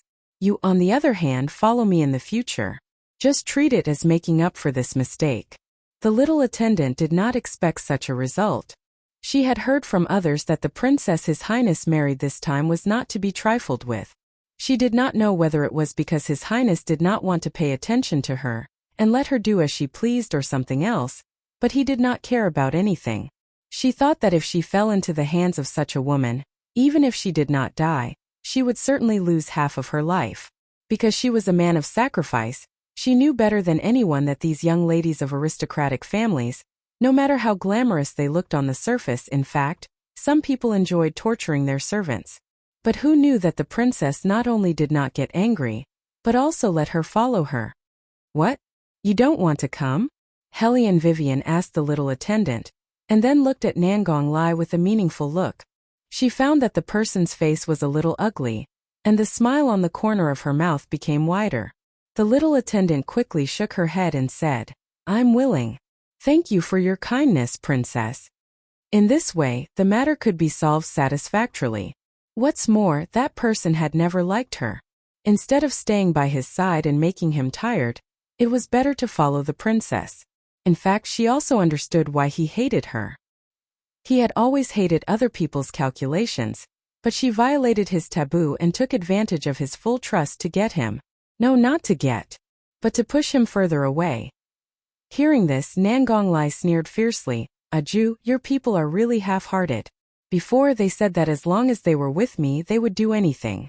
Now, after a few words from others, they want to leave. In an instant, the little attendant's face turned white. Hellion Vivian looked at her, only to see her biting her lips in embarrassment, but her eyes were silent and tenacious. It was probably this tenacity that made Hellion Vivian find her more and more pleasing to the eye. Nangong Lai clenched his fists under his long sleeves and resumed his careless attitude. He looked at the little attendant coldly and said, You can do whatever you want.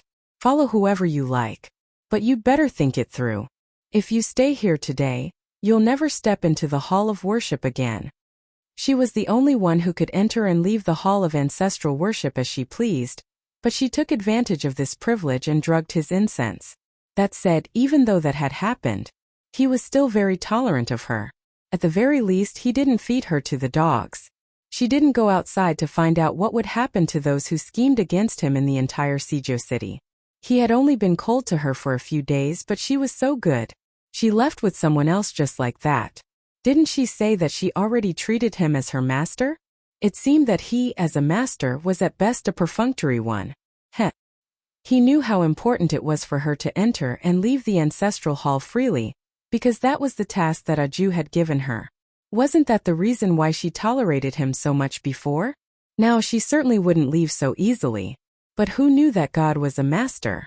Even if Nangong Lai was a genius priest, he could make mistakes in everything. The little attendant pinched the corner of her clothes with her pale fingers. When she looked up again, she was already indifferent and calm. Then I won't go in. What did you say? Nangong Lai didn't notice the kind of hostility that burst out of his eyes at the moment, which he would never show in front of others before. Even Hellion Vivian raised her eyebrows. Beligaju, on the other hand, had a noble and indifferent expression from beginning to end. His eyes were fixed on Nangong Lai, but he took a step forward and looked down at the little attendant who was kneeling on the ground with cold eyes. Say what you just said again. Since Master Lai doesn't want me to appear, then I won't appear. The little attendant lowered her head. Nangong Lai's thin lips were cold. Good, very good. After that, he waved his long sleeves and strode out of the hall, as if to say that he finally got rid of this clingy insect. The little attendant looked at his handsome and unruly back, and her eyes dimmed. He must have been waiting for this opportunity for a long time.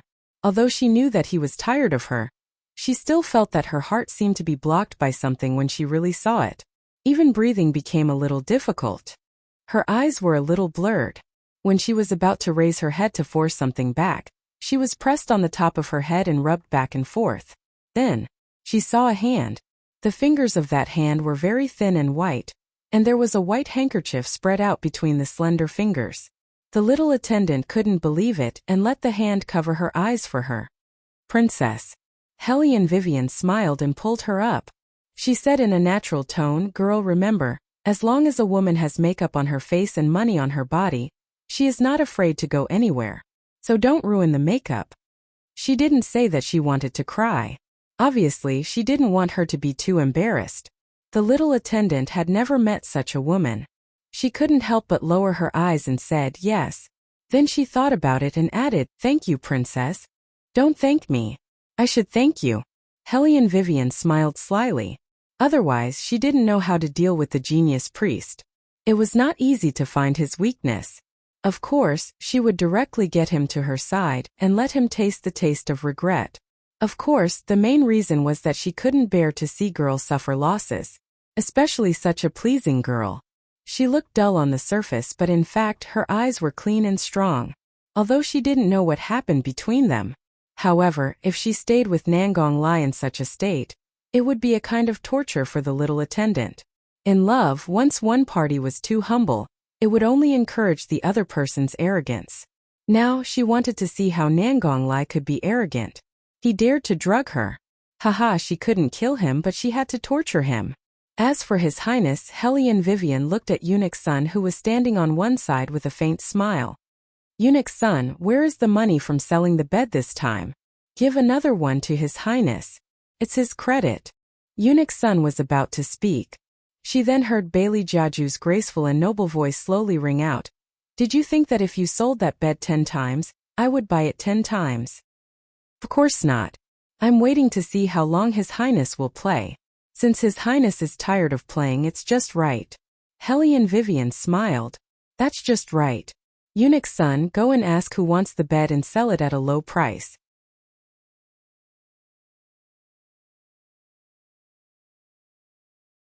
Chapter 269. Hearing this, Eunuch Sun hesitantly looked at his master. Go and ask. Beligaju stood up. His eyebrows were half raised and his expression was ascetic. Although he was wearing the robes of the palace, he did not follow the rules like the other princes. Instead, he casually opened his collar. In the wind, his figure was very tall. Moreover, he was standing next to the sandalwood table that was usually used for reviewing documents, so he appeared even more condescending. He casually continued to speak, exuding a faint charm. His eyes were extremely contemptuous. See which one of them has too much money. This Highness can take people and directly seize it. Meaning whoever dared to ask for the cage bed, he would seize their house. Eunuch Sun choked. Who would dare to ask for it? Unless they were stupid. Thus, a saying began to become popular in the palace. Cherish life. Start by staying away from the cage bed. Several buyers who were interested in Hellion Vivian's things withdrew one after another. Some didn't even want the deposit. They only hoped that His Highness would not target them. Hellion Vivian grabbed the collar of the last buyer and smiled. Their perseverance is not firm enough. Zhu Darren is more discerning. I will give this cage bed to you for free. How about it? How about it? The minister seemed to be frightened. He repeated Hellion Vivian's words. His entire face turned white. Hellion Vivian continued to coax. Zhu Darren, relax. I don't want your money. I will give it to you for free. But he still couldn't accept it. How was this a cage bed? It was simply the 13 life-stealing talismans. Wang Wangfei, this official has old and young to take care of. This cage bed, you should keep it for yourself. As the minister spoke, he looked at the figure standing in the study and hurriedly threw out a sentence. Your Highness, rest in peace. He ran away with a whoosh. It was hard for people to imagine that he was already over 60 years of age. Eunuch Sun looked at this scene and was silent. On the other hand, Hellion Vivian clenched her teeth as she stared at the golden bed that she couldn't sell. She really wanted to tear it apart. However, just as she was about to turn around, her hands were pressed down from behind, and her entire body was pressed against the soft tiger skin. The man's breath slowly lingered on her soft skin, and the hot touch on the back of her neck evoked a familiar numbness. Hellion Vivian's body stiffened. Her first reaction was to kick him away. However, the man seemed to be prepared. With a click, he used a thin chain to lock her ankles to the bed. Beligaju. Hellion Vivian narrowed her eyes. Due to her posture, she could only tilt her neck to warn the man. However, this had no effect on His Highness. His hand naturally slid under her clothes. The cold temperature made Hellion Vivian tremble. Damn it. Beligaju raised an eyebrow, but his fingers touched very carefully. It was as if he was caressing the most delicate porcelain. Sliding over inch by inch, Hellion Vivian's eyes widened, and her entire back arched. She reached out and pressed down on Beligaju's hand. That kind of strength was very fierce. Your Highness, do you not want your hand anymore? Is that right? Are you angry? All of a sudden, Bailey Jiaju used more strength. He listened to her gasp with satisfaction. He leaned close to her ear and said, "That's not what your body said." Hellion Vivian felt that in both this life and her previous life, the man in front of her was the one who made the most mistakes in her judgment. What cold and abstinent? He was simply a troublemaker. Under the reflection of her memory, the huge contrast brought about strong stimulation, and the sensitive parts of her body were repeatedly touched. Even if Hellion Vivian was a god, her mind would still be a bit confused. However, she didn't retreat in the slightest. She only sneered and turned her head. "I'm not a dead person. Of course my body will react. Do you want me to try it on your Highness and see if you have any reaction?" Looking at the unyielding person who was pressed down by him, Baligaju faintly raised an eyebrow. "Are you saying that you want to lock me up and do this to me? Who would think of that?" Hellion Weiwei took a deep breath and said, "I'm asking you to let go." "That's a pity. I was looking forward to the day when you locked me up," Baligaju said as his finger moved up. Hellion Weiwei's entire body stiffened, but her feet didn't move, because if she moved like that, it would only emit an even more extravagant sound of iron chains. That kind of sound matched with their current posture right now. She wasn't sure whether or not a certain highness would go crazy and really not abstain from men and women. Of course, she didn't think that Baligaju suddenly acted like this without a reason. Her tone was indifferent. "Don't you just like this cage bed of yours? I'm not selling it." Sure enough, Baligaju stopped the movement of his hand and only lowered his eyes to look at her. His eyelashes were black and long, and he had the ability to make girls jealous. "It doesn't matter if you sell it. Did I stop you?" Hellion Vivian chuckled and didn't say anything. She thought to herself, "You didn't stop me, you just cut off all my sources of wealth." However, Hellion Vivian didn't really care about this kind of small matter. The important thing was, she raised her head and narrowed her eyes. The reason why she agreed to this marriage was because she thought that the two of them would only work together, and there would be no other involvement. After all, she wholeheartedly thought that Baligaju would be gay. Even if he wasn't gay, he wouldn't be interested in her. But now she had to remind a certain someone. "Did your Highness forget that we signed an agreement before? So what if I forgot?" Bailey Jiaju curved his thin lips, this time pulling out a trace of a smile. It's just that, within the smile this time, it actually restored the coldness from before, and also concealed a trace of anger that was difficult to be detected by others. Hellion Vivian smiled, but there wasn't much warmth in her eyes. "If you forget, it won't be fun."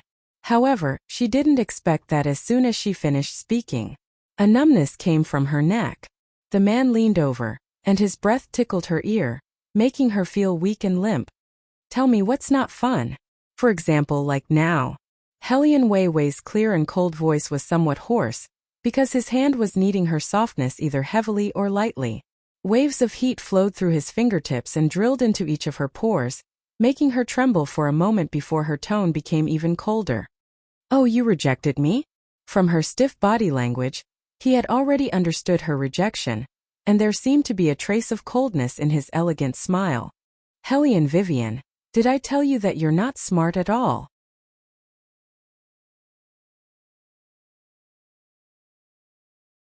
Chapter 270.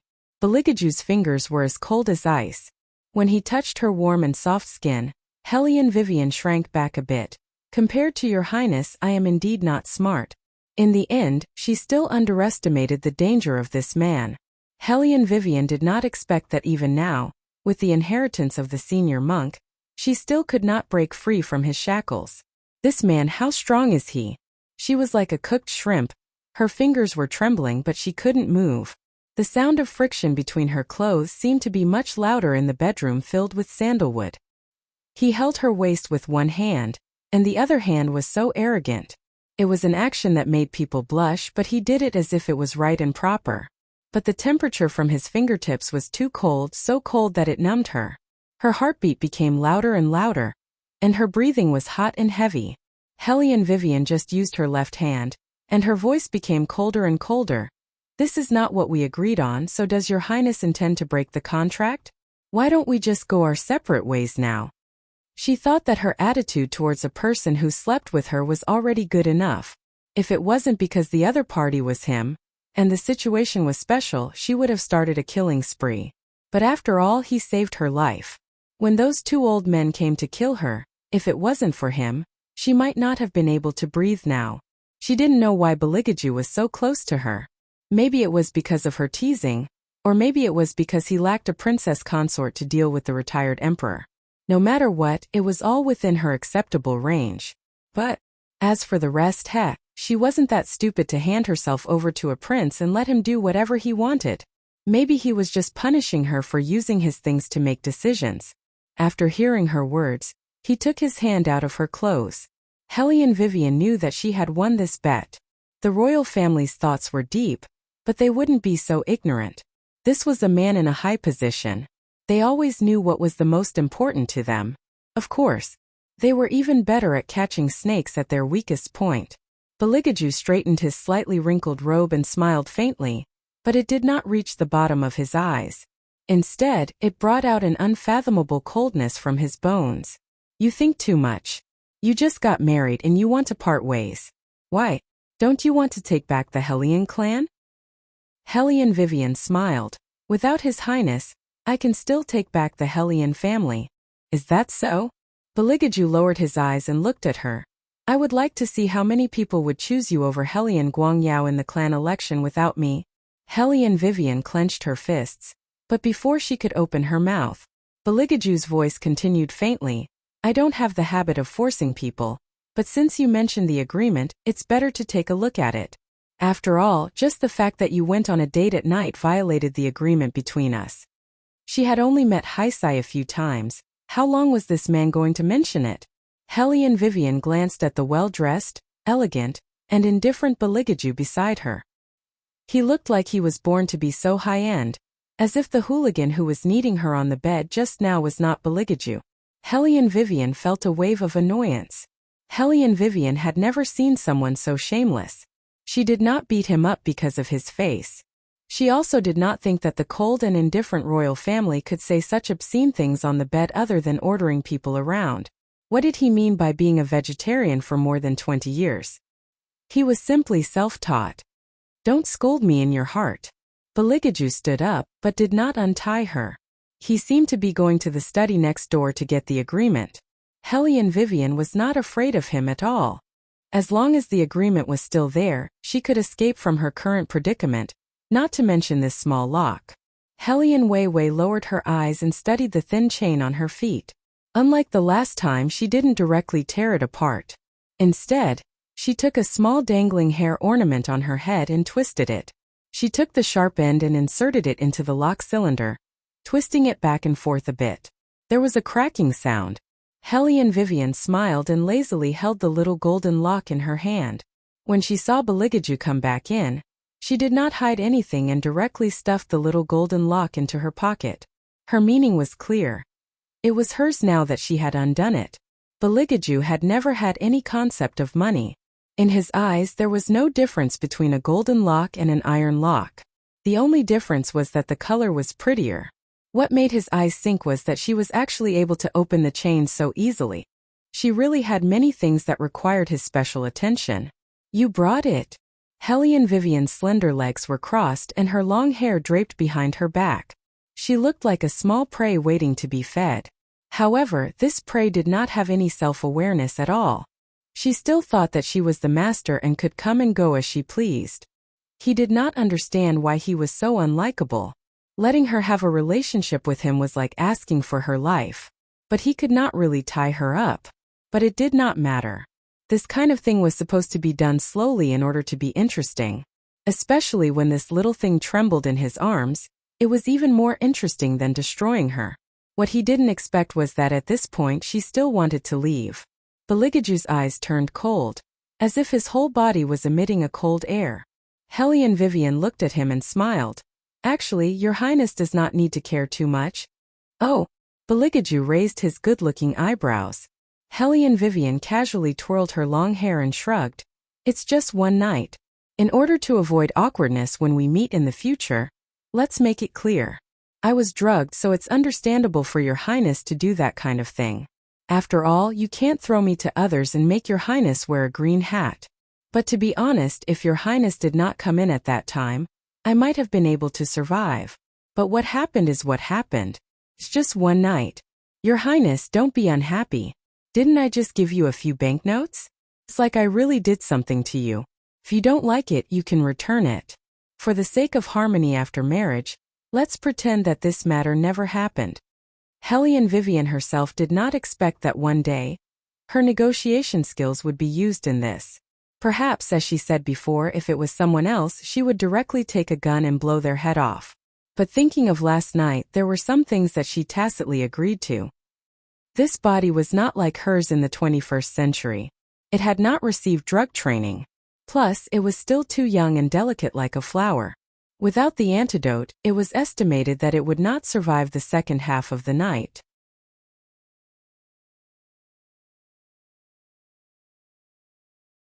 Chapter 271. To be honest, at that time she thought that if she really couldn't hold on, she would stab herself. She couldn't imagine what kind of humiliation she would receive if she handed herself over like this. As long as she thought about that kind of thing, she couldn't wait to die. So at that time it wasn't that she wasn't afraid. Later, in a daze, she was held in his arms and smelled that familiar scent. She even felt lucky for a moment that it was him. After all, they had been deskmates for a period of time. Not a random cat or dog. Also, it wasn't disgusting. But this didn't mean anything. Instead, later on, when he was tormenting her too much, she decided to take appropriate revenge. She didn't suffer losses, but it didn't mean that she was unreasonable. The royal was quite competent as an antidote. Hellion Vivian thought that it was impossible to meet someone she liked here anyway. She didn't like anyone in her previous life, so it was fine to do it. On the contrary, Bailey Jiaju looked at her with some interest. He had already seen what kind of personality she had, so he didn't expect her to be shy or nervous. However, it was a bit too manly to talk about the conditions of marriage with him so openly. People who didn't know would think that she was really a woman who didn't follow the rules of a woman like the rumors said. Perhaps only he knew what this little hooligan would be like in bed. She clearly didn't know anything, but she was still clamoring like a paper tiger. Training a tiger was a very interesting thing, especially training a tiger like her. Beligaju's eyes curved into a trace of evil. He sat beside her, crossed his slender legs slightly, and said in a faint tone, "You're really open-minded." "What can I do if I'm open-minded? Kill you?" Hellion Vivian retracted her hand and yawned indifferently. Her voice was lazy. "Or cry and make you take responsibility. There are so many things in the world. What's wrong with doing it? Besides, my ambition isn't here." Ambition? Beligaju felt that this reckless little thing always spoke differently from others. "What's your ambition?" "To become the richest person in the world." When Hellion Vivian talked about her dream, she was more energetic and her eyes lit up. Beligaju poured a basin of water on her indifferently. "That means you have to be richer than me. Are you sure you can do it?" Hellion Vivian choked for a moment, then laughed again. "How do you know if you don't try?" She didn't expect that Bailey Jiaju didn't pay any attention to her provocation at all. His slender fingers tapped her head. That cold and aloof appearance seemed to carry a hint of looking at an idiot. "Hellion Wei Wei, is your brain filled with tofu dregs? Aren't you the princess consort of the richest man in the world? What's the difference between that and the first one?" Hellion Vivian had never thought about this before and was stunned. Beligaju looked at her, and the mockery in his eyes became more obvious. Because when they were discussing the contract, His Highness had agreed to let her manage the business. After all this trouble, Hellion Vivian had forgotten about this matter. However, there was still a difference. For example, sooner or later she would have to leave the palace, and at that time she would have to return it to someone. When it came to money, it was useless to rely on others. She had to rely on herself. As for the rest, Beligaju tapped the roll of paper in his hand. "Why don't you look at the 2 copies of the certificate first before you speak?" Hellion Vivian thought to herself, "Do I even need to look at it?" At that time she was afraid that there was something wrong with it, so she asked for 2 copies, and one of them was still in her hands. However, she still smoothed out the roll of paper. Yes, there was no problem with the first, second, and third clauses. Here. The man's arm came around and pointed at the 7th clause. The obligation of husband and wife. Look carefully. The obligation of husband and wife never stops. When she filled in the form, she clearly only wrote the word, no. Now there were only 2 more words at the back, and the context was completely different. Hellion Vivian's eyes narrowed, and she turned to look at Beligaju. She didn't need to think to know whose masterpiece this was. Your Highness has really overturned my impression of you. Your methods are so unpresentable. As she spoke, she laughed, picked up the agreement, and tore it into pieces bit by bit. In that case, we have nothing to talk about. And it was her actions that made Beligaju's eyes turn cold in an instant. He looked at the piece of paper that bound the 2 of them together, and his black eyes were filled with layers of hostility. Did I say that I was a good person? As he spoke, he slowly began to unbutton his sleeves. That face was still as handsome as an ice sculpture, and even the tone of his voice was cold, but his actions looked too aggressive. This made Hellion Vivian have no choice but to be on guard. Once the dagger was drawn, the sharpness was obvious. But he grabbed her wrist, and with that strength, he pressed her onto his long legs. From the beginning, I've been thinking of a way to make these 2 restless paws of yours settle down. The man whispered from behind her, and his slightly hot breath hit her ear.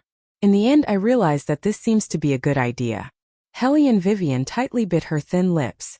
It was not because of anything else, but because the position she was sitting on just happened to be burning hot. Hellion Vivian now knew that a certain highness had indeed not had sex before. Otherwise, a person like him would not have so little self-control. So it was a coincidence that she touched the muzzle of the gun. Damn it! Before Hellion Vivian could finish cursing in her heart, her sensitive softness was pinched through her clothes. The strength was neither too heavy nor too light, but it was her fatal point. The familiar numbness made her involuntarily straighten her neck, but she did not make a sound. She even bit her thin lips until they turned white, but she was still unwilling to show any signs of weakness. Beligaju looked at her, his eyes darkening, and the strength in his hand increased a little. The servants outside did not dare to come in, but Hellion Vivian could still hear the sound of footsteps from time to time. This made her even more nervous, afraid that someone would see her current appearance. Actually, at this point, Wei Wei was completely overthinking things. Based on Third Prince's sinister nature, how could he possibly allow her appearance to be seen by bystanders? He could only admire her by himself, and her appearance from yesterday appeared in his mind. The wet wedding dress outlined her slender and delicate body with an almost perfect curve. That curve started from her delicate neck, flowed to her round and smooth shoulders, and continued down, wrapping around her thin and boneless waist, and then down to her 2 slender and fair long legs. The only fly in the ointment was that there was only a bewildering fog in those eyes, and there was no him. Just like how she could so indifferently talk about contracts with him right now. But it was also because she had never taken him seriously.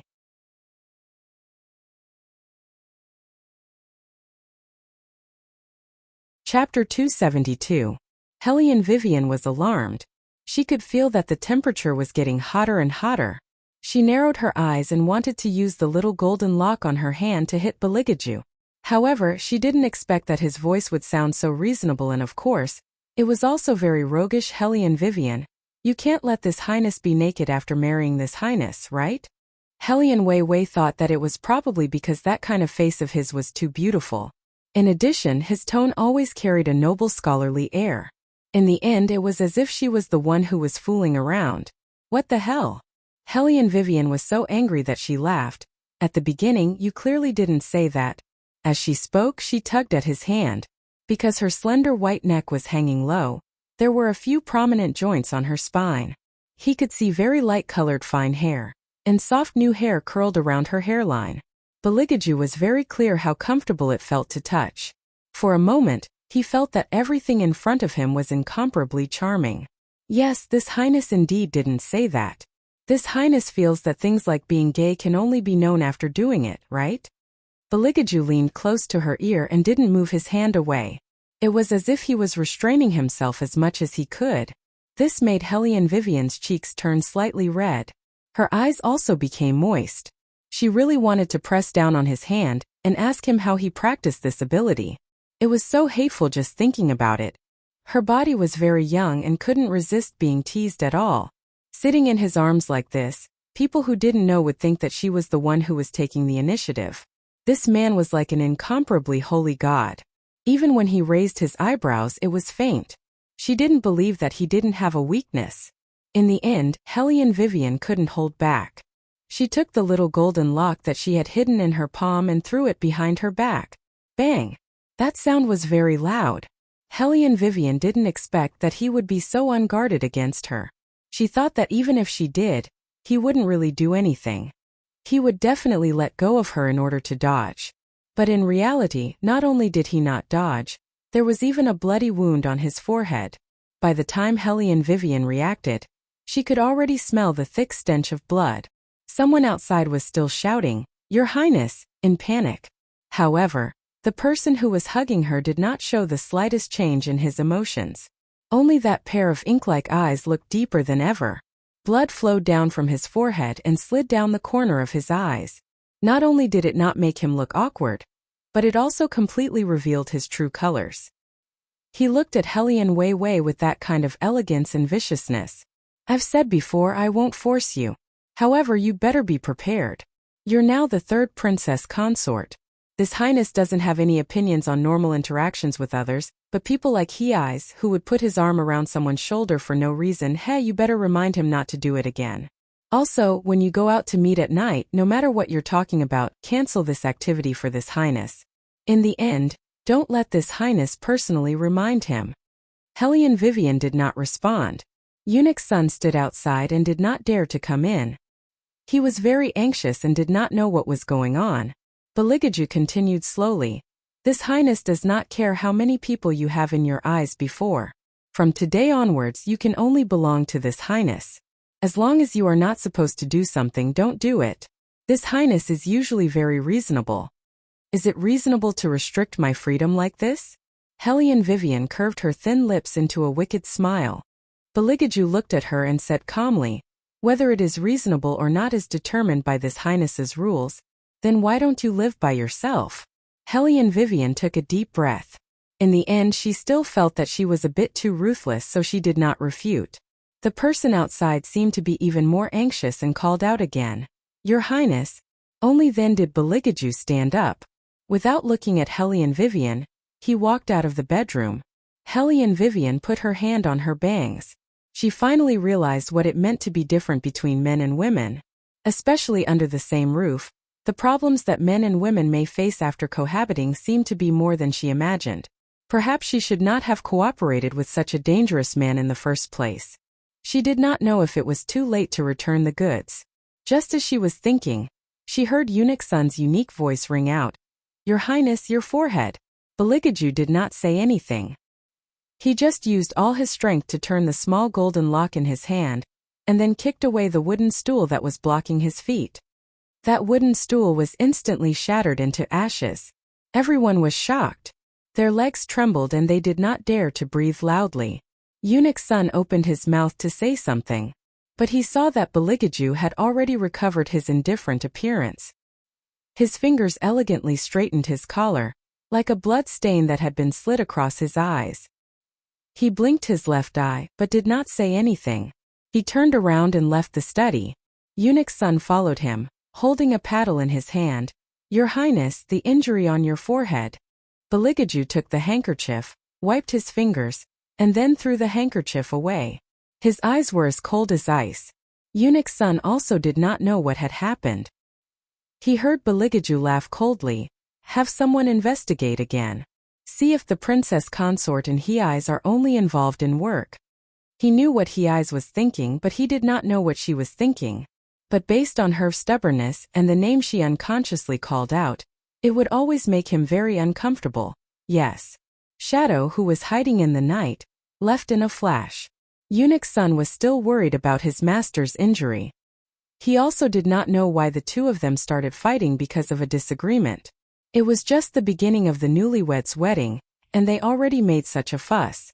In the future, the princess consort situation would be even worse. But Eunuch Sun did not know that for Hellion Vivian, who had already arranged her escape route, she did not know what her situation was at all. But Beligaju really made her feel that it was a bit troublesome. If he could be like other men and be a bit more ruthless towards her, she would feel that it would be easy to deal with him. At most she would be ruthless against ruthless. But until now she still did not know what he meant. Hellion Vivian could not figure it out. She simply leaned back and pulled the quilt over. Only then did she feel the sleepiness and fatigue that had long been hidden for a long time. It was night. The study was filled with candlelight. There was no need for any exquisite or expensive decorations to give off a mysterious and solemn feeling.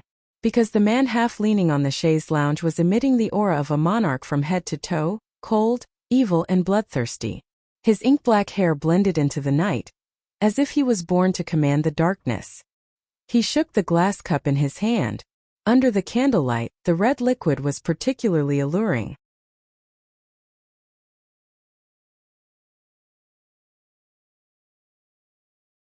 Chapter 273.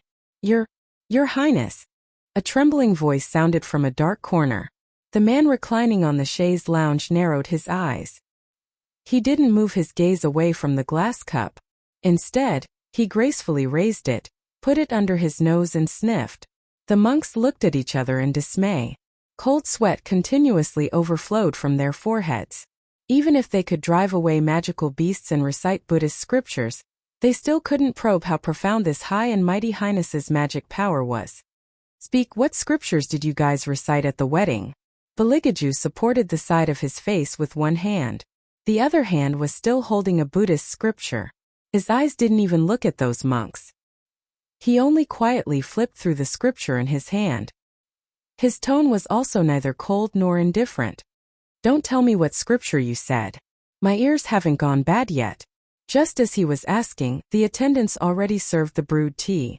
All of them were tight-lipped youngsters.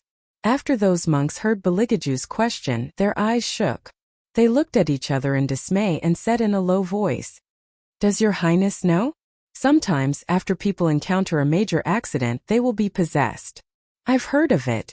Beligaju put down the Buddhist scripture in his hand and deliberately wrinkled his long eyebrows. "What does that have to do with the scripture you guys recited?"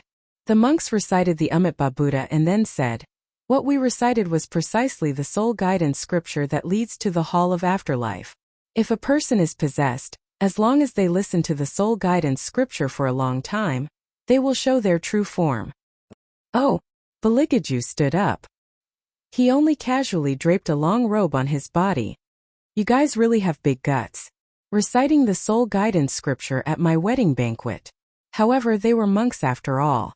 No matter how high Bailey Jiaju's status was, they still didn't know how to curry favor with him. They only spoke the truth.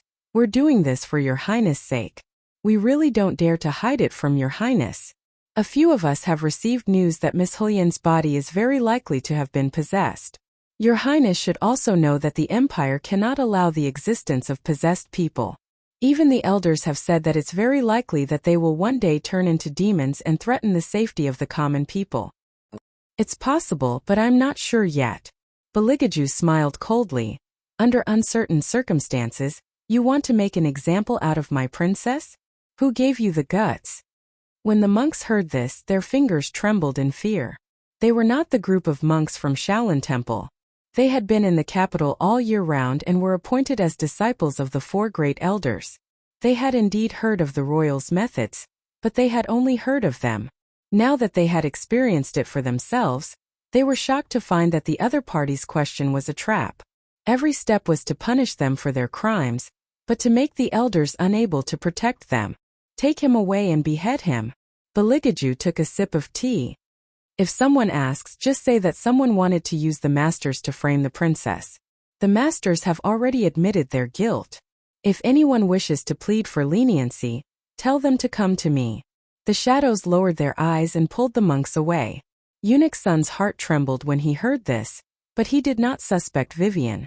He just felt that his highness had killed so many monks all of a sudden, it would create evil for him.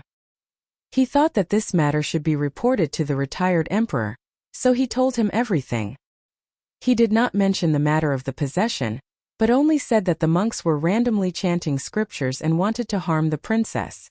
In Eunuch Sun's heart, he was still protecting Hellion Vivian, So he was very clear on what should be said and what should not be said, and what would cause more trouble if he said it. When the retired emperor heard this, he sighed. This child's mind is still so deep. Speaking of which, it was all the fault of this emperor and his incompetent imperial father. Eunuch's son did not know how to answer, so he could only comfort the retired emperor. The retired emperor does not need to blame yourself too much. The royal is intelligent and has a heart. He will let go of the matter after thinking it through. Old son, that child has suffered. He really can't compare to little Seven. When the retired emperor thought of this, his eyes turned red. Prince has suffered so much. He was betrayed by the person closest to him when he was sensible. Tell me, how can I, as his grandfather, not feel distressed? Even his deceased imperial mother did not hold him much. As long as I think of this, my heart will ache. In the past year, the retired emperor had mentioned his mistakes countless times. It was probably because he was still young at that time and only had power in his eyes, so he neglected a lot of things. At that time, the royal had not developed such a temperament. He was just a little taciturn. At the age of 5 or 6, he was much more sensible than other princes of the same age. He never took the initiative to ask for anything. There were a few shadows following behind his small body. Those shadows were also personally selected by him, so they were not as powerful as they were now. However, the innate coldness and nobility on him could not be erased and could not be concealed. Wherever he went, there would be emptiness. The princes did not like to play with him. Because he was very dull, he did not gather together to form cliques like other people. The empress also did not like to see him. She even resisted him a little. Everyone saw this clearly. Therefore, the noble and cold young life of the royal was not as satisfactory as everyone imagined. An unfavored prince had it worse than an unfavored servant in the palace. His daily expenses would be harsh. Even the eunuchs and palace maids would look at him with strange eyes. Even the smartest child, as long as he was in the harem, it would be difficult for him to stop the mantis. When he was not mature, those palace maids and eunuchs often made things difficult for the royal. Eunuch's son still remembered the situation at that time. At that time, the court was the most unstable. The retired emperor could not see the royal even once for many days. Later, he also met the royal in the harem. To be honest, at that time, not only was the retired emperor stunned, even he, a eunuch who was used to seeing the internal strife in the palace, was stunned. The royal had a wound on his forehead.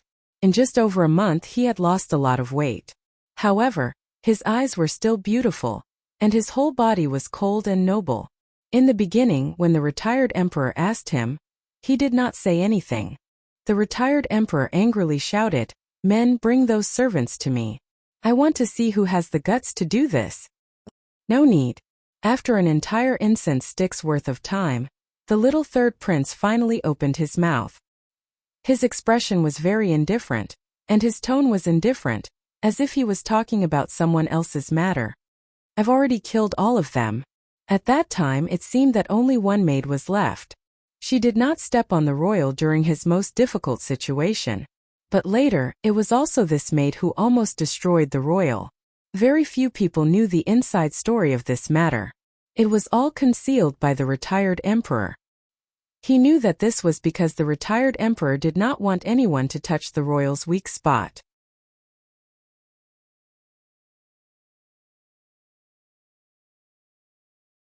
Chapter 274. The night deepened a little. Apart from Aning, there was no one else in the study. Beligaju looked down at Aning, who was kneeling on the ground, and narrowed his eyes. "What have you found?" It's basically the same as what those monks said. Aning lowered his eyes. This subordinate has inquired. Even if a person's mind has recovered, their temperament will not change. But almost overnight, the princess consort seemed to have changed into another person. Not only did she have martial qi, even her daily habits were different. But the strange thing is, this subordinate has investigated and found that it was indeed the princess consort. Because when she fell into the river, her personal nanny was by her side, so there was no time for a fake one to come over. No one knows what happened to the princess consort. This is what this subordinate cannot fathom the most. Beligaju did not speak, but turned the teacup in his hand. No emotion could be seen on his handsome face. Aning raised his eyes to look at his master and continued. So this subordinate speculates that the princess consort's body is more than 70% likely to have been possessed. When Beligaju heard this, he withdrew his gaze from Aning and said lightly, "There's no need to investigate this matter anymore." Hearing this, Aning was stunned at first, but then he respectfully replied with a yes. He looked at his master's tall back as he lifted the curtain and walked in, thinking about what if the princess consort was really possessed. What should he do? The imperial family would not allow a possessed person to enter the palace. Achoo. She did not know if it was because of the torment in the past 2 days, or because she was drenched on the wedding night, but when Hellion Vivian woke up from her sleep, she felt that her throat was a little itchy and her nose was uncomfortably stuffed. She was so lazy that she did not want to move. She looked sideways at the cold tiger skin beside her and frowned. Originally, the two of them had a good relationship, but now that they were not on good terms, Hellion Vivian felt that there was no need to. When he got up, he saw the contract beside his hand. It looked like it had been glued together by someone, but the workmanship was a little bad. It looked like it had been glued together by someone who had never worked before. Hellion Vivian was stunned. For some reason, the image of His Highness sitting in the study with furrowed brows appeared in her mind. She shook her head and picked up the contract again. Eunuch's son, who came in to serve her, thought that she was going to tear it up, so he quickly held her hand down. "Oh, my little aunt, don't make trouble. Just treat it as this servant begging you." Did Eunuch's son stick this? Hellion Vivian raised her eyebrows. Eunuch's son was stunned. "Not our family." "Then who did it?" Hellion Weiwei stretched her body. Eunuch's son said, "I don't know, but His Highness said that if you tear it again, he will tear you apart." Hellion Vivian looked at Eunuch's son and jumped down from the bed. She smiled. "He won't say that. This is what Eunuch's son wants to say." Eunuch's son paused and subconsciously asked, "How do you know?" After he said that, he saw Hellion Vivian's smiling eyes. He wanted to bite off his tongue. Because it's not sinister enough. Hellion Vivian pointed at the paper. If it was him, he would definitely say that you can continue to tear it up. There are plenty in His Highness' study. Eunuch's son paused again and held his forehead. "I'm really convinced." With one word, Hellion Vivian knew that she guessed right. The corners of her mouth curled up and she rinsed her mouth with mint water. When it came to dealing with people, she was still on par with His Highness. But His Highness also gave the princess a task. Eunuch's son said with a faint smile. Hellion Vivian frowned. "What task?" "Deal with the 3 palaces and 6 courtyards in the palace?" His Highness said that you have to go back to the academy in a few days. This course can't be missed. Eunuch's son said as he gave Hellion Vivian breakfast. So he asked this old servant to watch the princess write calligraphy for an hour every day. But don't worry, the princess. His Highness said that you can't write too complicated characters. You only need to write the 3 characters endless 10 times a day. You don't need to do the rest. Hellion Weiwei froze in the middle of rinsing her mouth. "Endless?" "I know." As Hellion Weiwei spoke, she took the towel handed over by the little attendant. That kind of calm and natural movement, as if she was born to be served by others. It could be seen that her daily expenses were also in the category of luxury. Eunuch's son didn't expect that the princess would be so easy to talk to. He happily laid out all the things, including ink, paper and inkstone. "Princess, these are used by His Highness on a daily basis. See if they are suitable for you." Hellion Vivian said. "They are suitable." Then she put them in her bag. "What is this?" "Achoo!" Hellion Vivian sneezed again. She sat lazily on the chaise lounge, looked around the study, and began to fall asleep. Eunuch's son. What about the calligraphy? After an hour, Hellion Vivian woke up automatically. She touched her stomach and asked, "What do you want to eat for lunch?" Eunuch's son. You woke up at the right time. The little attendant was born as a death servant. When His Highness gave her tasks before, she often saw Eunuch Sunday.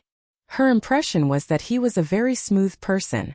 Now, while he was a little irritable, however, the princess seemed to know how to smooth over Eunuch Sunday. She said when she annoyed him, "I have an elixir here. Eat it. It will make you look younger." Eunuch Sun accepted the gift with a smile and sent his subordinates to prepare the food. He was no longer as hypocritical as he used to be when he treated everyone. Only then did the little attendant understand that Eunuch Sun recognized the princess. The person who could be recognized by Eunuch Sun must have passed the test of the retired emperor. In fact, this was different from the sister at that time. It was just that His Highness, as if noticing the little attendant's gaze, Hellion Vivian turned her head and looked at her. Do you want to eat too? Huh. The little attendant didn't respond. Her mouth was stuffed with an elixir. She knew that this thing had always been expensive, but she didn't know that someone would be so willing to give it to a servant. Hellion Vivian didn't seem to care at all.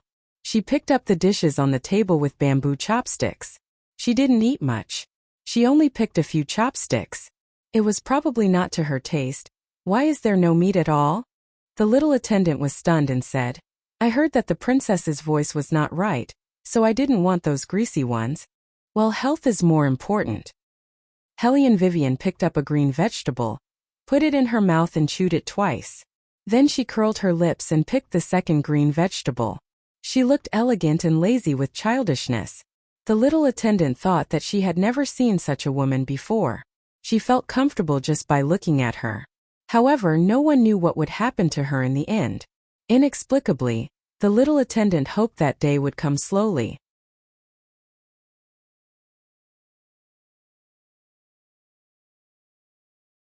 Chapter 275. The little servant came out of the bedroom with a bowl and chopsticks. She bumped into Heizhu, whom she had not seen for a long time. She was wearing a long dress as if she had just come in from outside the palace. Her eyes lit up when she saw the little servant. Qingzhan, you are back. It seemed that she had not heard someone call her name for a long time. The little servant hesitated for a while before nodding. Heizhu slid over her hand and frowned. Why are you doing these servants' work? It can't be like what those palace maids said that you're now serving that woman Hellion Wei Wei, right? Qingzhan glanced at her and corrected her faintly. It's the princess. Heizhu sneered. Princess? She won't be the princess soon. Qingzhan's hand that was holding the bowl and chopsticks paused. She knew that if she was not sure, she would not say such a thing. Was there any change? Heizhu continued, she is just playing hard to get. His Highness has seen all kinds of people. He will not fall for it. Qingzhan looked at the bowl and chopsticks in her hand and did not say anything. Heizhu said again, I advise you to leave her side as soon as possible. Don't you like Master Lai? It's better to let Master Lai take you away. Qingzhan raised her head. Her gaze was serious. I have never thought of asking him to take me away. I know. Heizhu did not know why her little fellow disciple was throwing a tantrum. She patted the back of her hand gently. Qingzhan thought, you don't know. It's because I like him that I don't want to put myself too low, and I don't want to be a concubine. She could not help but think of what the princess said to her. That kind of wanton chic. She had never imagined it. Since she entered the palace to be a death attendant, she only had one person in her eyes. At that time she did not have any extra thoughts. She and he were still young. After she finished her training, she would stand in the shadow and watch the little boy frowning. She knew that he did not like those things. Every time she went out of the palace she would bring some new things. She just wanted to make him happy. It seemed that as long as he smiled, everything she did was worth it, and she did not care about the bruises all over her body. But she was too busy to remember her identity. She had lived such a lowly life. Perhaps it was because he was used to being lowly, so it was easy for him to treat one person as the whole world. If she was by Wang Fei's side, her life would be more meaningful than it was now, and it would be easier for her to forget the past. She had never been to the academy before, but the princess consort said that she would take her to have a look. So why did she leave the princess? At that moment, Qingzhan did not understand why she was angry with Heizhu. You should be more polite to the princess in the future. Heizhu was stunned and looked at her with a smile. I know you are worried about me, but as for what? His Royal Highness cares about my sister. As long as the main wife comes back, are you still afraid of offending the substitute? Qingzhan was stunned as if she could not believe what she heard. Didn't sister already? Realizing that she had said something wrong, Heizhu coughed a few times. I meant if. Qingzhan looked at her and her heart sank. This is really hard to say. I can only say that it might be different from what you think. The Princess Consort will not be a substitute for anyone. Heiju looked at her from head to toe and said, "This woman's means are good, even you are speaking for her? However, I've already said that it's fine if 1 or 2 servants appear by His Highness' side. But if a moth like this doesn't appear, then there's no way to accept it. You're the only one who's honest enough to fall into her trap. Me and the others are planning to make her look good. Don't tell me what you are going to do, I don't want to step in." Qingzhan was a little annoyed. She calmed down and said, "And I have to remind you, the Princess Consort is chosen by His Royal Highness. Do you need to accept or not?" What she meant was that they were too nosy. Heiju was stunned. She had never seen the most taciturn Qingzhan lose her temper for a Hellion Vivian. What, just wait and see. Sister will be back soon. Not only that, she will also enter the White Academy. Now that the retired emperor is here, it is not good for sister to show up. But the White Academy is a place that the retired emperor can't control. When His Royal Highness sees sister, what is the use of this ugly Hellion Vivian? Heiju laughed. She didn't blame Qingzhan. The child was still young. She didn't know the news that her sister was still alive. Otherwise she wouldn't be bewitched by that woman Hellion Vivian. Thinking of this, Heiju looked at the direction of the bedroom again. She believed that in His Royal Highness' heart, her sister was the most important. Otherwise it was impossible that he didn't even look at other women for so many years. And how could a woman with that appearance be good enough for His Royal Highness? A toad wants to eat swan meat. If the retired emperor didn't force His Royal Highness, how could His Royal Highness tolerate that appearance and almost kill her? Heiju touched the whip mark on her arm. There was a vicious look in her eyes. She must let that woman Hellion Vivian suffer. The sun was setting in the big bedroom. "Hey woman, you have been indulging in pleasure for 2 days. When are you going to replenish my energy?" In the fantasy space, Yuan Ming was very dissatisfied with the current state of his owner. Sure enough, love. It was one of the ways to make humans more stupid. Hellion Vivian looked at him evilly, suddenly curved her thin lips. "You already know?" No, what? Yuan Ming felt inexplicably guilty under her gaze. Hellion Vivian took the ancient book in her hand and shook it back and forth. "I know that my deskmate is the 3rd prince. I also just found out recently." Yuan Ming's face was serious. Hellion Vivian raised her eyebrows. "Do you think I will believe what you are saying now? Woman, let me tell you, it is good for you to marry him." Yuan Ming sighed. "I also know that deep in your heart, the person you like the most is me. But there is no end to the love between a human and a demon." Hellion Weiwei chuckled. "Where did you get that incomparably strong self-confidence of yours?" "We will discuss this later. Right now we are talking about the problem between you and him." Yuan Ming smiled evilly. "If I didn't guess wrong, this 3rd prince is a multi-attribute martial artist. He has every attribute. You are also a manipulative martial artist. If you do it with him a few more times, don't mention wind. At that time you will be able to freely manipulate metal, wood, water, fire, and earth." Hellion Vivian half smiled. "Do it a few more times? Don't worry, when you are doing it, I will be in the fantasy space absorbing nutrients." Yuan Ming blinked his charming eyes. Hellion Weiwei glanced at him and smiled as she picked up the ancient book and shook it a few times with all her might. Yuan Ming dejectedly hid back in the fantasy space. Sometimes, he really couldn't afford to offend his owner. That gaze was enough to make people's hair stand on end. Hellion Vivian had punished Yuan Ming enough. Carefully thinking about his words, it was actually somewhat interesting. In other words, that night, His Highness was only used by her to absorb yang to nourish yin. You're tuning in to the Li Mei's Wuxia Whispers YouTube channel. We're so grateful for your support, and don't forget to subscribe to join us on this incredible journey through captivating stories. Your generosity through donations truly makes a world of difference, as it's the primary source of revenue that allows me to expand and enhance this channel for you. Thank you from the bottom of my heart for being a part of this adventure.